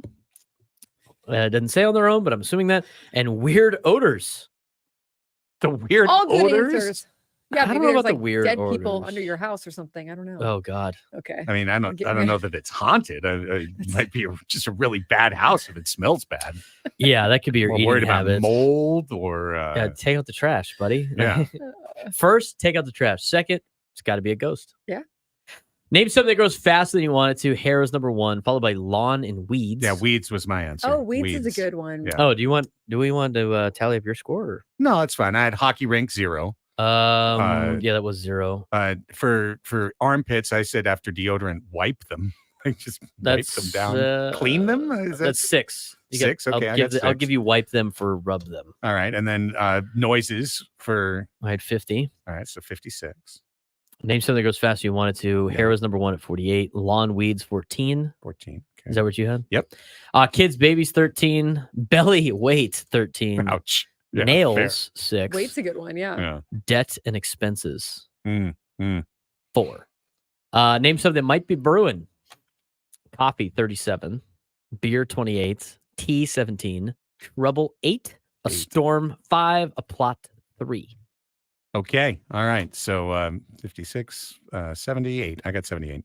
So I beat our contestant, but not Annie. Annie, you are the champion today.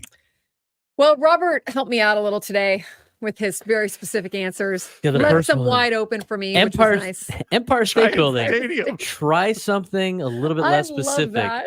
Giant stadium. Like, Still specific, but I can't ask it to you a third time. We're moving on. Yeah. We're gonna Yeah. take that one. so I good. gave you a cop out. I gave you a reason to get out of it. Mm. Name something you've seen your neighbor doing outside while wearing a bathrobe. That is oddly specific. getting the newspaper. Tony No. Soprano. *1 answer. Yeah. Watering the grass. Watering the I don't grass. think I've ever seen my neighbor come outside in a bathrobe with a garden hose just spraying the grass. What is this? A movie? Come on. Taking out the trash. I could buy it. That's more. I feel like that happens a lot down in East County. So Washing the car. Who washes a car in a bathrobe in the morning? That's extreme.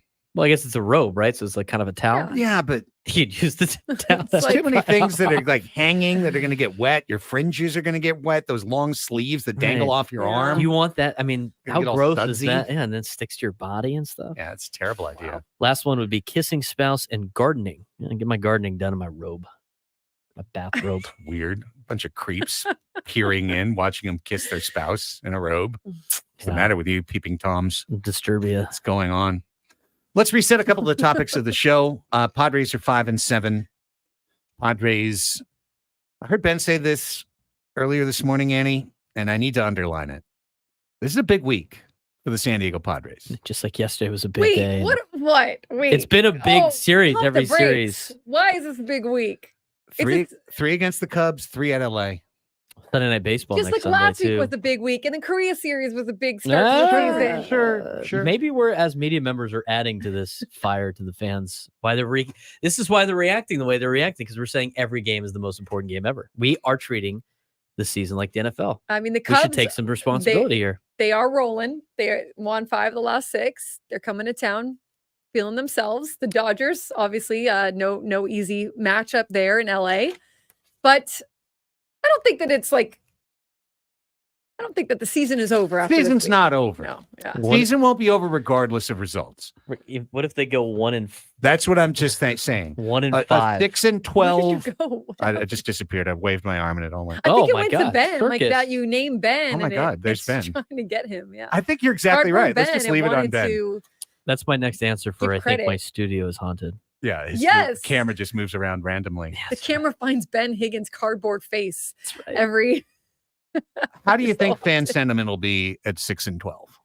Not great. Not great. We all Uh, agreed this team needs to get off to a good start this year. Okay, I would say you don't want to fall too far in a hole this week. Well, I let don't me think ask- you need let's- to let's ask you sweep this, both Annie. series. It'd be great if you do, but What does the record need to be after Sunday Night Baseball on Sunday for you to be, we're all right? I think at least around 500 or maybe a game So below You 500. got 6 games. What do you need in the 6 games?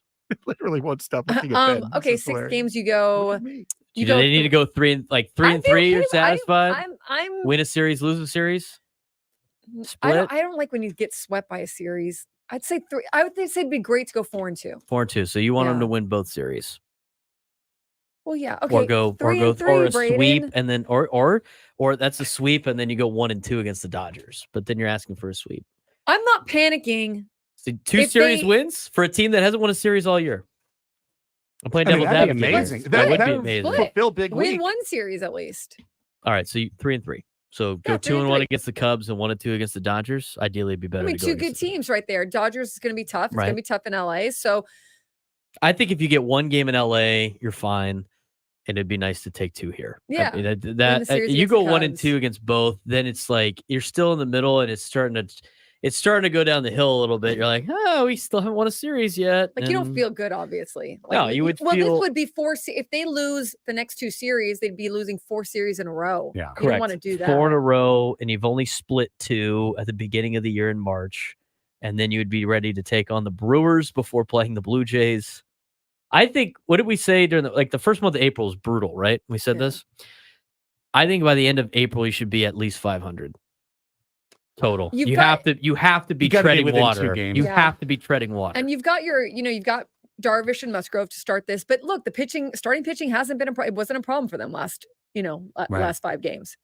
It's the offense. You got to get the offense going. You got to make sure your bullpen and look, and you want that same result from your starting pitching. You want to make sure that they are at least making it through, 6 innings or quality starts the same way that they are. That would be fantastic. But You then the can't offense has to pick them up too. You can't even wait out for when they play the Rockies in the midweek because they never do well at Coors Field. I mean, That's yeah, going to we'll be a lucky to win the circus. series. You'll be lucky That's- you split there. You're feeling good about yourself. Then you got the Phillies coming to town. Well, that was just my only point, is that when you look at these 2 series, these are 2 difficult series. The Mhm. Cubs are in our bucket. This is one of the teams. We just lost a series to the Giants. We just lost a series to the Cardinals, 2 of the other teams in our bucket of contenders. And going to LA, to be honest, if we win 1 game, I'll be psyched. I'd be stoked if they win a game in LA. Yeah, and it'll be just kind of a frosting on the top if they're able to take that, sweep or get 2 out of 3 for sure. It'd be amazing for Be the better if they Padres. won on Sunday Night Baseball. But I do think that the Cubs thing is a good comparison because just like the Cardinals or whoever else might be vying for a wild card spot or, assuming that things go on throughout the season as we thought that they would on paper, the Dodgers win the division, et cetera, et cetera. This is a team that you should be able to go out there and go head to head with and beat. Well, especially this early I in mean, the the Cubs season. are thinking that too, but Right. yeah. This early in the season, I mean, the Padres in the last couple of years have been able to jump on the Braves at this part of the season, and then all of a sudden they have a winning record against the Braves and they don't have to play them the rest of the way when they get hot. This Cubs team's like the exact. They're already hot, and they're feeling good after taking 2 out of 3 from LA Yeah. at home. So it makes it even more difficult and probably even more important, like Craig said, because even though I'm not convinced the Cubs are going to make it through the entire year, you got to have winning records against these teams at the end of the year for tie-breaking purposes to Right. maybe sneak into the playoffs, or if you're right there. I mean, winning the series against the Cubs right now could be the difference between having to go to Chicago in October or them coming here for a 3-game playoff series. As dramatic as that might potentially sound, that a series this early in the season, but you get down to the end of the year, there's no more game 163. You got to win the series against the team to host. So you're either winning this game to make the playoffs, or you're winning this series to potentially host a playoff game, which would be obviously a lot better for the Padres than having to go to Chicago. Big weekend. Big week. Get it rolling right now. The pitching lines up. You got your 1, 2, 3 coming out here the next 3 days against Chicago. It's time to get this offense clicking. You cannot continue to score 15 runs in 6 games. And will I be annoyed if the Padres score 16 runs in this game? Yeah, just because that's what we do. We score 15 runs in a week and then we score 15 runs in a game. Like, it drives me crazy that we do that, parcel it out. But eventually, Annie, this team can win sometimes scoring 3 runs. I do believe that. But they got to start getting to that 4 and that 5. Yeah. They got to be living in the 4 runs, 5 runs scored territory. They don't have to jump up for 7 and 8 all the time to have a winning season. You can have a winning season averaging 4 runs a game for this team because many times these starters will take that over the line. They've lost 4 of the last 6, and in those 4 losses, they've scored 2 runs. Every time. And every time. You Yeah, got to they've score more gotta than be 2 able to runs. score more Got to get runs. over that two-run mark. It sets yourself up for way more success. And you can't be blowing great starting pitching that you did all weekend, where you had great starting pitching by everybody. And especially with like a guy like Matt Waldron, you had a great outing yesterday. You can't put up an L if your 5th starter did what he did yesterday. You've got to be able to capitalize. There's Oh, yeah. weak spots in every, that the Padres are going to see in the Cubs. There's going to be a weak pitcher. There's going to be a time that they get on base. There's going to be whatever for the Padres. Like, you've got to capitalize. You got to capitalize in those weak spots and where someone's vulnerable. And sometimes that is like, look, sometimes it is jumping on the pitcher in the first inning, like they did the other day in San Francisco. Like, you want to get to a pitcher before he settles in. So that's fine. And that recipe will work, but you're going to run up against teams that are going to be able to fight back. And so you've got to be able to fight back as well. That's what good teams do. We could talk about all we want about this team and, like, well, if they just did this and they just did that, and they're so close and they should have swept over the weekend. Good teams win those games and bad teams find ways to lose. Right. That's honestly, that's the fact of the matter. Like, at the end of the year last year, we're sitting there going, well, they could have done this, they could have done that, they could have done this. When you're making those excuses at the end of the year and you're talking about those situations, like, they're so good, but my biggest example is, remember like those years where the Chargers had like a 500 record and everybody would say like, well, they're the best 7-1 team in the NFL. They're the best 6-win team in the NFL. The same thing. You know what that tells me? They're not a good team. Right. They're just not good. Like, good Just best teams, of the mediocre. good teams Right. win. That's the definition of a mediocre team, is what we've seen out of the Padres right now. Yeah, they do have the talent to win games. They have this talent to be able to put up the runs like they did on Easter Sunday. They have the pitching to be able to shut teams down. And I don't want to hear the entire year, well, if they just put it all together, they'd be really good. But they didn't put it all together. That's why they are not a good team. And that's talking about, obviously, last year. So all of these situations, well, they could do this, they could do that. Good teams find ways to win and bad teams find ways to lose. And hopefully this first, 12 games, it's early. Hopefully it's just their down part of the season and doesn't turn into a recurring theme that we saw last year for the entire season. What's plaguing the Padres offense? What's plaguing the Padres offense is a bad stack. Right now, the Padres are mixing players that are incredibly cold with players who are hot. Bogarts is cold in the 1 spot, but then Tatis and Cronenworth are hot in the 2-3. But then Machado and Kim are ice cold in the 4-5. But then Profar and Campy are red hot in the 6-7. But then the 8 spot has generally been a dead spot. But then Merrill is really good. But then we're back to Bogarts, who's cold again. So is it as simple as take the 4 hot players and line them up 1, 2, 3, 4 No, in the lineup? It's not that simple. Right. no, You're not going to absolutely move not. some of those guys at the top 2 that far down in the lineup. Well, that's like, You need them to get going. You're not going to be able to win this season off the bottom of the lineup doing well. Even if they kept this up the entire season and they were like your most productive hitters, like, it's not going to be enough. they need to stay down there though. Yeah, you need them to be the frosting. That makes the lineup so much deeper. Right. You need it makes that, it right. so much deeper. And Merrill's off to a great start, but moving him to the leadoff spot right now with his speed and how he's hitting, that doesn't guarantee he's going to have success in the leadoffs. It's a different animal Yeah. for Major League Baseball players in general. Let him bat 9 and do his thing. Don't mess with the bottom of the order. They're doing a pretty good job. 8's going to be your worst hitter in the lineup night in, night out anyway. I agree with you, Annie. I'd put Fernando leadoff tonight, and I'd let him be a spark and go out there and get that guy up as many times as possible, get him on base, let him wreak havoc, let him scare pitchers. Teams are afraid of him. I'd go Cronenworth. I'd go almost Cronenworth too, And then I think you figure out what you want to do with Xander and Manny at 3 and 4. But those guys need to be your top 4 hitters, in my opinion. And I don't really care if Manny's cold right now. Him batting in the 3 spot, he needs to be up to start a game in the first inning each and every game. That's the guy you invested in. That's the guy that's supposed to be the guy in the lineup. He's the pro. And even though he's cold right now, I'm not messing with it. So I would go Fernando, Jake, because he's hitting really well, then Machado. And then after that, I think you could place and move guys around. But Camposano's hitting a very quiet 361. I don't necessarily know if I'd move him anything higher than 5 at this point in time either. Yeah, the two humble suggestions I would make both involve Ha-Sung Kim. And we just have a disparity of opinion, which is fun on the show in terms of who we think should go where. For me, I would put Kim leadoff. But if you're not going to go that way, flip-flop Kim and Bogarts 1-5. The other one I'd go is 5-7. I'd drop Ha-Sung down to 7th, and I'd move Camposano up to 5th, because you can't have that guy hitting that hot and being that far down the line. I would Kim try 7th that against first. righties. Kim leadoff against lefties.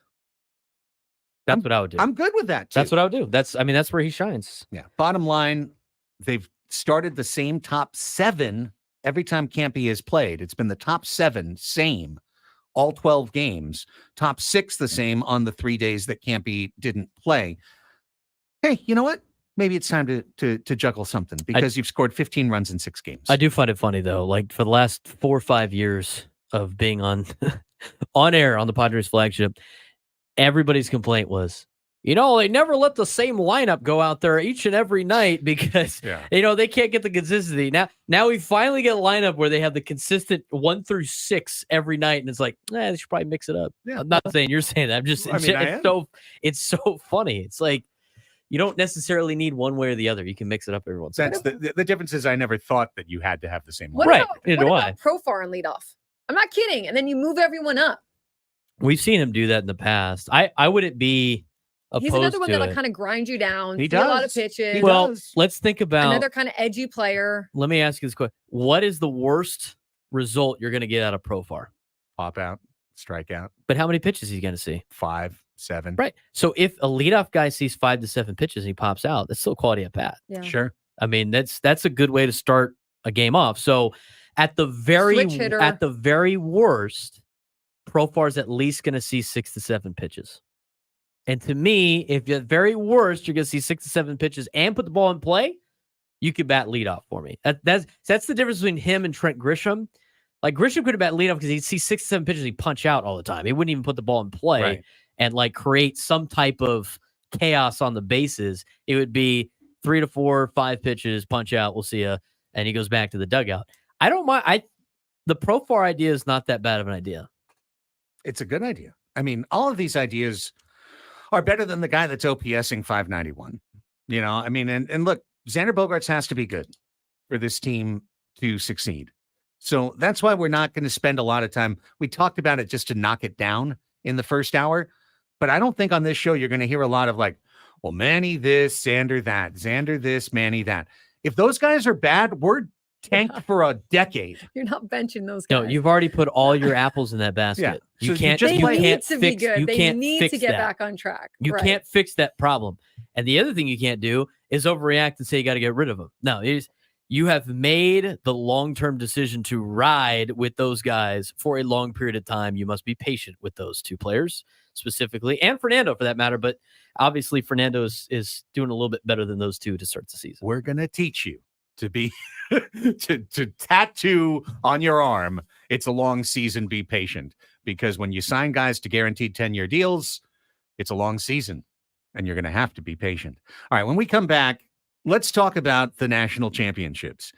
Yesterday, South Carolina, a perfect season. Dawn Staley putting her stamp down as one of the great coaches in women's college basketball. And tonight, it's the actual matchup that we've all wanted.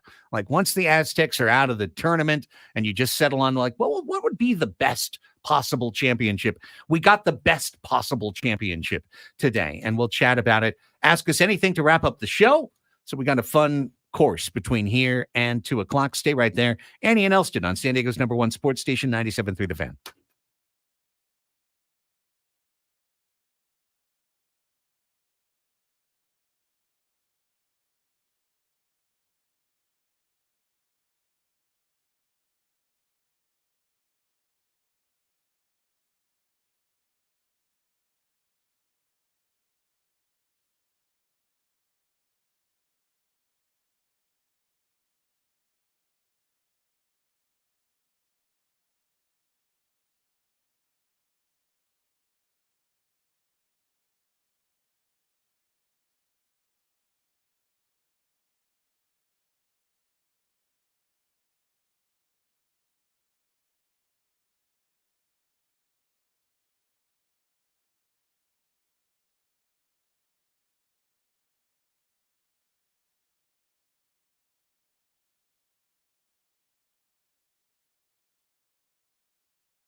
every day, which is fine, whatever. Okay.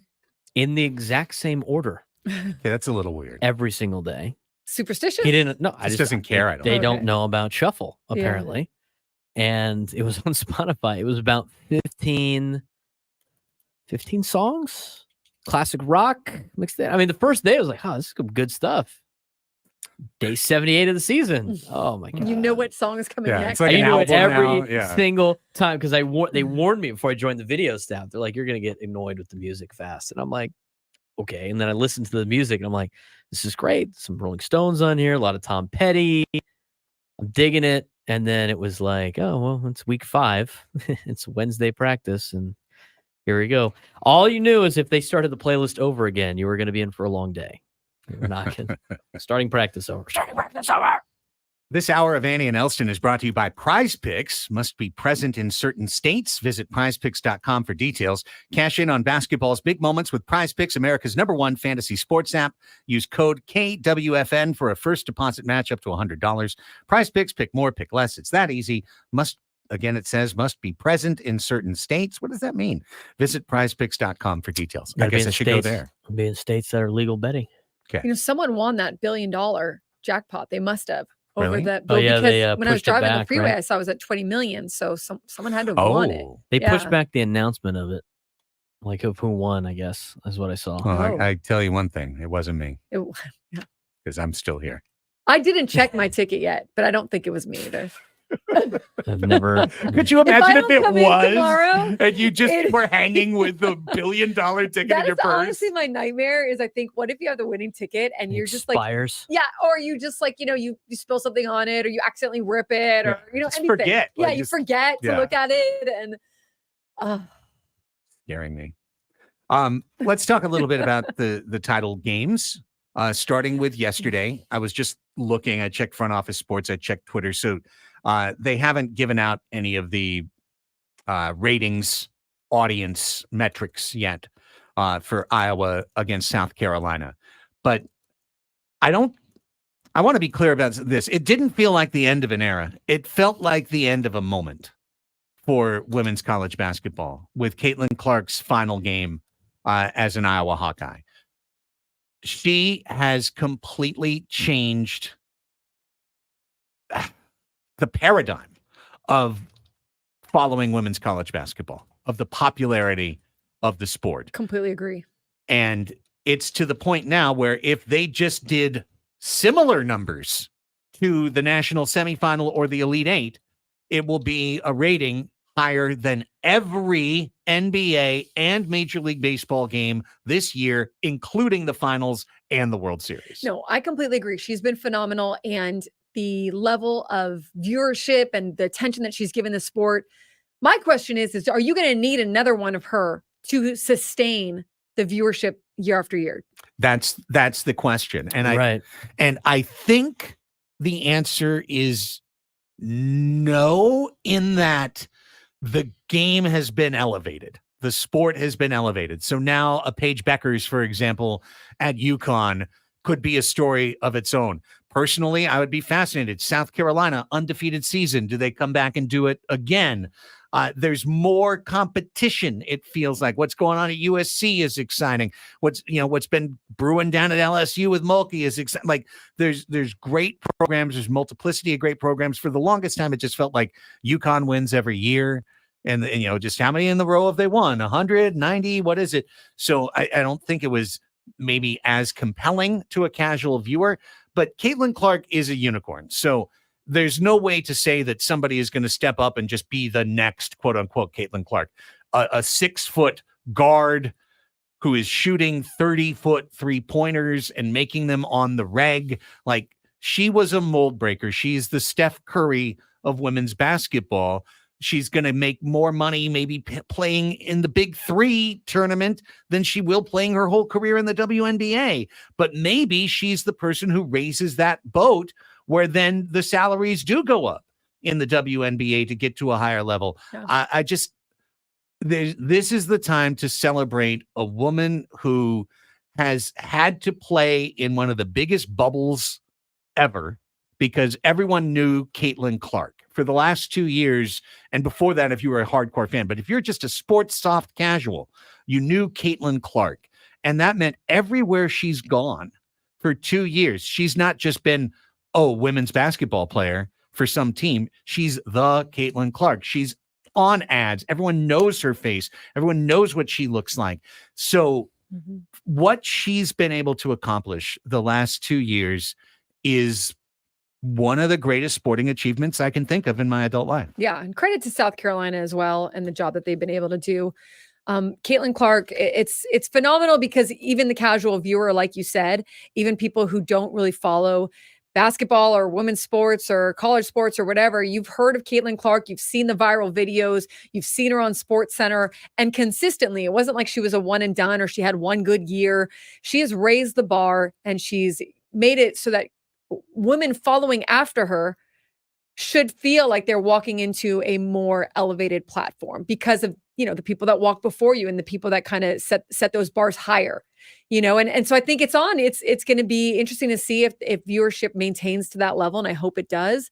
But for Caitlin Clark, I mean, what a run. And I never gets old to me to see all the fans in the stands, all the kids in the stands that hold up posters for her or that identify as wait, I can grow up and I can do this too. Yeah. It's huge. Yeah. And none of this is to take anything away from the 10th perfect season in NCAA women's basketball history, 39-0. Coach Dawn Staley, who was one of the greatest players in her time, has now won 109 of 112 games the last 3 seasons. Incredible. 109-3. They were undefeated last year getting to the Final Four when Iowa beat them. They come back, go undefeated, and beat Iowa. And watching the game and breaking down the game, I think it's pretty straightforward. Iowa had this incredible group of senior guards, and they had the perimeter ability. And when they were shooting the lights out, no one can beat Iowa. But the one thing they didn't have was a great big underneath. And that's what you saw in the, last year in the title game when Angel Reese dominated the boards, and it was Camila Cardoso yesterday, 17 rebounds. So much of what happened for South Carolina was just the ball going off the rim and then getting gathered in, offensive rebound, put back. More size, more talent for the Gamecocks overall. They were the better team. They were the favorite, and they won, and they took care of business. So all the kudos in the world to South Carolina. Great game, great program that has gotten to the top. However, women's college basketball has had great teams, great programs for decades. Caitlin Clark is a unicorn. She stands out above the sport itself. She's an Ohtani factor. She's one of those that, like you just said, Craig, you see their photos on different Nike ads, you see, and you know who they are, you know what they stand for. You've seen clips, you've seen highlights. So, I mean, credit to her for being one of just those game changers. You know what I mean? Those ones that you understand the household name. And Dawn Staley, I got to say, all respect to her too. I mean, she's been fun to watch too, in terms of just going through this tournament and what they've been able to do. And last thing on this is I just love that we're chatting women's college basketball, and in the chat, people are offering substantive critiques like, no, you didn't talk about the bench depth and the fact that South Carolina's bench outscored. That's amazing. Like, even 2 years ago, you couldn't imagine coming on the radio speaking about college basketball, women's college basketball, and getting anything other than a call from your program director later in the afternoon to say, hey, maybe consider another segment on Manny Machado's OPS instead. Like, don't do that segment. No one's listening. No, everyone's watching. Everyone's listening. And therefore, everyone has an opinion. That's incredible. The growth of women's sports in this country is incredible. The U.S. women's national team, thinking about soccer, has just as strong a following as the U.S. men's national team. And heck, they've accomplished a lot more over time and over the decades. So I love it. I thought it was incredible. I celebrate this entire tournament. I think it was one of the great tournaments in the history of the sport. And I am excited to see what happens as now next week, Caitlin Clark will be the number 1 pick in the WNBA draft. And that season gets rolling in just a couple of months as soon as the NBA finals are over. I'm really excited to see what the summer holds. It's going to be fun. And lots of people are going to be watching that and seeing how this transitions into the NBA, the WNBA, the factor of the Caitlin Clark factor if it goes on without her. I mean, this was a great experiment. The broadcasts love this. The networks love this. They loved it. Caitlin Clark was gold, Yep. and anytime you showed her, you were getting viewership. So it's going to be interesting to see how it goes. But I love it for women's sports. I think that getting that kind of recognition at any point is super, super helpful. Now to the guys, is it going to be just another UConn route? Is Danny Hurley going to do it again and win another game by 20 or 24 or 26 points? Or is this going to be redemption arc night for Purdue? Purdue is the second ever team to be the number 1 overall seed and lose. The first to do that was Virginia. The next season, Virginia won the championship. This is Purdue. Last season, they lost as the overall number 1 in the first round. This year, here they are in the championship game. And I'm curious, we always give you the college beat, Braden, but Zach Edey, 7'4". You've got Klingon, isn't his name, the 7'2" for UConn. The Huskies have just been so dominant all year, but I kind of feel like Purdue's just the overall mojo. I feel like they've got a shot in this game. Depends how the officiating goes. Zach Edey gets the calls that he's been getting all year, then Purdue definitely has a case. If they don't get those calls, then UConn's going to beat them by 15 points. UConn's way more athletic than Purdue is. Purdue's biggest thing is they got Zach Edey, who's just bigger than everybody else at 7'5". And anytime you try to defend Zach Edey, all of a sudden he's shooting at the free throw line. The amount of times he has shot more free throws than the opposing team is ridiculous in college basketball. It's like Ledee. Yeah, I mean, but it's worse though. I mean, when they lost to Wisconsin, the Big Ten tournament, Zach Edey had 20 free throws and Wisconsin had 6. I mean, that's like impossible to happen. So we'll see how it goes. I mean, the last team to lose to a 16 seed won the next year. That was Virginia. And so Purdue is trying to do the exact same thing. UConn trying to do the first thing since Florida and winning back-to-back championships. I just think UConn's a lot better than Purdue is. It's unfortunate that Houston's best player got hurt against Duke. I think that would have been a great matchup, UConn versus Houston. But we got the redemption story, and the best player, according to awards in college basketball, Zach Edey, going against the most talented team in college basketball, and the UConn Huskies. And it is the matchup that TV networks have dreamed about. The only thing I wonder is UConn has been so locked in. They've just been so completely dominant. They've expected to win this game for a while. And they came into the national title game last year with that unique hunger of a program. You know, the kids on that team hadn't won a title. Now they've done it. They're back to do it again. Expectation is the thief of joy is one of my favorite sentences. And I am just curious to see if there is a game flow in which UConn isn't hitting their shots. They're a little bit off. Purdue gets out hot. I know they were a bad 3-point shooting team last year. This year, they've shot 40%. They hit a couple threes early. And then the pressure dynamic happens for UConn because they're used to being up 12, 15, rolling.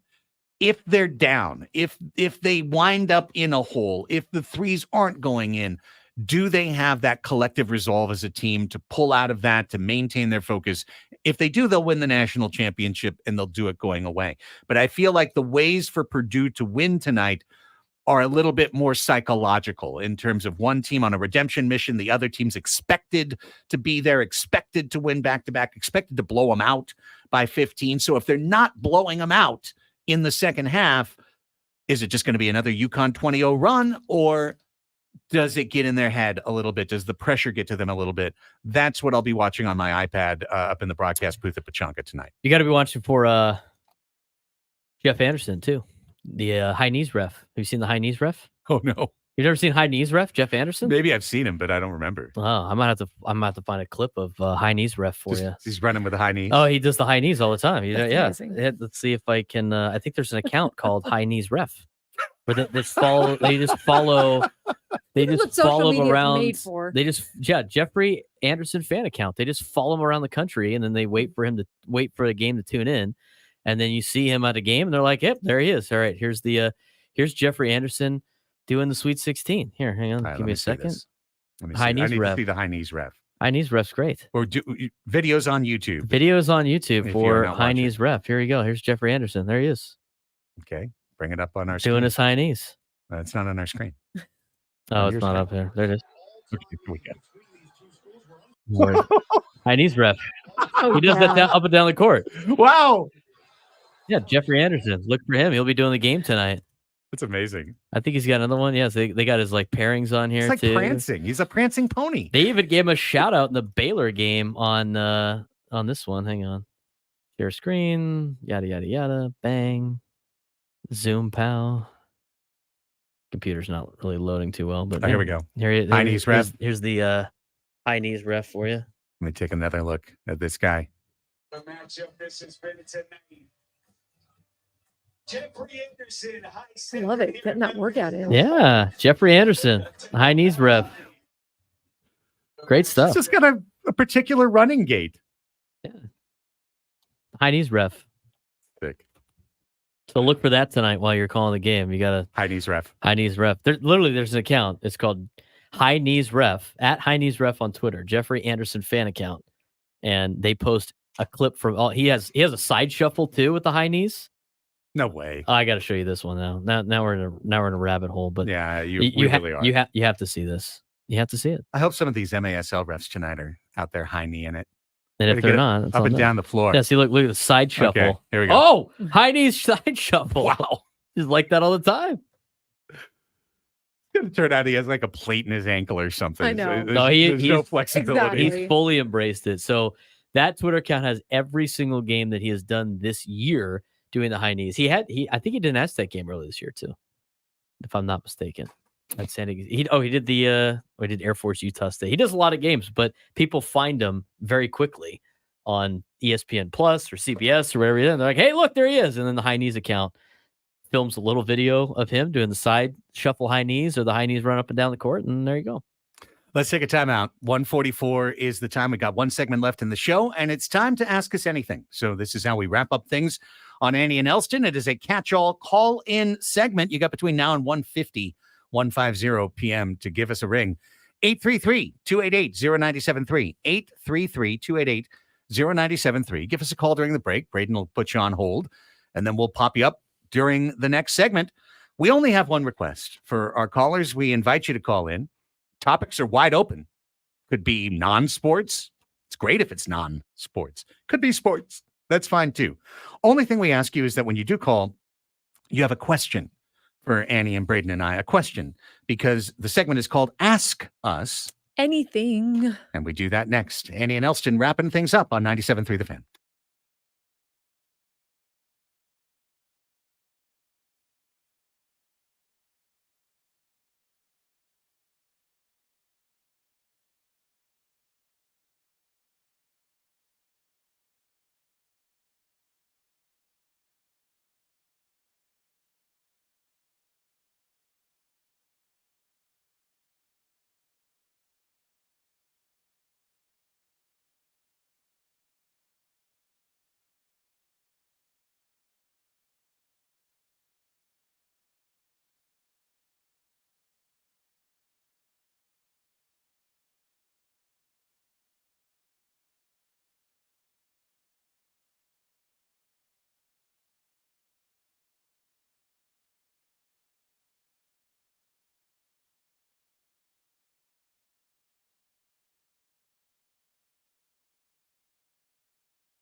All right. Short segment, but it's a segment nonetheless. It's Ask Us Anything. Annie and Elsten wrapping stuff up. Gwen and Chris will be on at the top of the hour. Jake Waters in the chat says, ask me anything. Would you like to see a total solar eclipse? Man, we didn't have a chance. I would like an eclipse of my heart. Jake did. He was out there exploring. Total eclipse of the heart. Yes. That's a great song. Total eclipse of the heart. What's her name? Good old what's her name? Yeah, what's her face? Yeah, whatever her name is. Let's Bonnie Tyler. Bonnie Oh, Tyler. good. Bonnie Bonnie. Tyler. It's a great song. And her hair in that video is amazing. I gotta The big go old look that up now. I don't know. Poofy blonde 80s, classic 80s. Oh yeah. Yeah. That's great hair. Let's see what Will in Oceanside has to say. He followed our instructions. He called prior to 150. What's up, Will? Ask us anything. Hey, good afternoon, everybody. I heard you guys this morning talking about Tommy Pham, and I heard you say that you were actually pulling for Tommy Pham, and you'd like to see the Padres getting back. So I'm going to set the stage for my question. Even after the guy challenged Ha-Sung Kim to a fight in the dugout, and even though the fans pretty much hate him, and he's not in any other ball clubs right now, why do you see Tommy Pham as the answer? And I'll take this off the air. Thanks.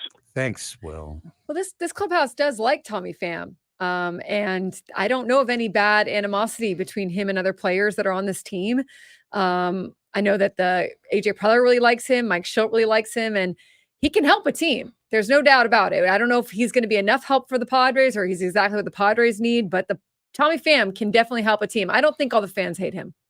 I don't agree either. there. And I think there were a lot of straw men in there. He didn't pick a fight with Ha-Sung Kim. Challenged him a fight. Challenged Pham him is, to a Pham fight. is intense, and that's not Ridiculous. a bad thing. We got to stop looking at players like this homogenous thing. They should all be exactly like this. They should all Right. act like this. They should all it's a petri dish of the world. Everyone's different. Listen, you can dislike Tommy Pham. You can say that you don't want him on the team, and that's fine. And you might be right. I don't know. But everybody who, and thankfully you just didn't do it, Will. I was waiting for you to do it because I was going to jump down your throat. Like, every person who calls up and brings up knives or pacers, just go check yourself. Go check yourself. Go touch grass. Go enjoy breathing some fresh air. Kick rocks, buddy. It's the most exhausted, beyond tired. Like, I fall into a coma when people say that. I'm so tired. It is I ridiculous. groan. Yeah, it's just like, all right, sick. You're funny, dude. Yeah. Wow. Oh, I really come up with hit. that in your own? Ha ha ha. But I I- do appreciate you calling in with a question. It was. a It question. was well thought. It was. He had it There's set nothing up. wrong with it. No, He was curious Thank you. why Yes. we would like to have Tommy Pham on the team. I am tired of hearing about like the stories, the rumors and the stories from fans that don't actually go down there and know what's going on when it comes to derogatory comments of Hassan or of Tommy Pham. It's just like, dude, you're not down there. You don't know. Just stop believing everything you read on social media. On a different note, Scott McKellar in the chat says, "What's your favorite meal when feeling sad, depressed, or sick?" That's a great Oh my question to wrap up. gosh. It's a great question to wrap up. Favorite meal I'm feeling Something sad, really depressed, greasy and bad sick. for me is basically what it is. I feel like I don't know. I always default to cereal. Cereal. Cereal. God, I haven't had cereal in a minute. Kraft That's mac why. and cheese, baby. Kraft mack and cheese. It's too bland for me No, nowadays. that's good. I think that's I'll be good. making a good. box of that tonight if the Sockers lose. Yeah, at 2 a.m. Show's done. We'll be back with you tomorrow at 10. Gwen and Chris next on The Fan. Bye.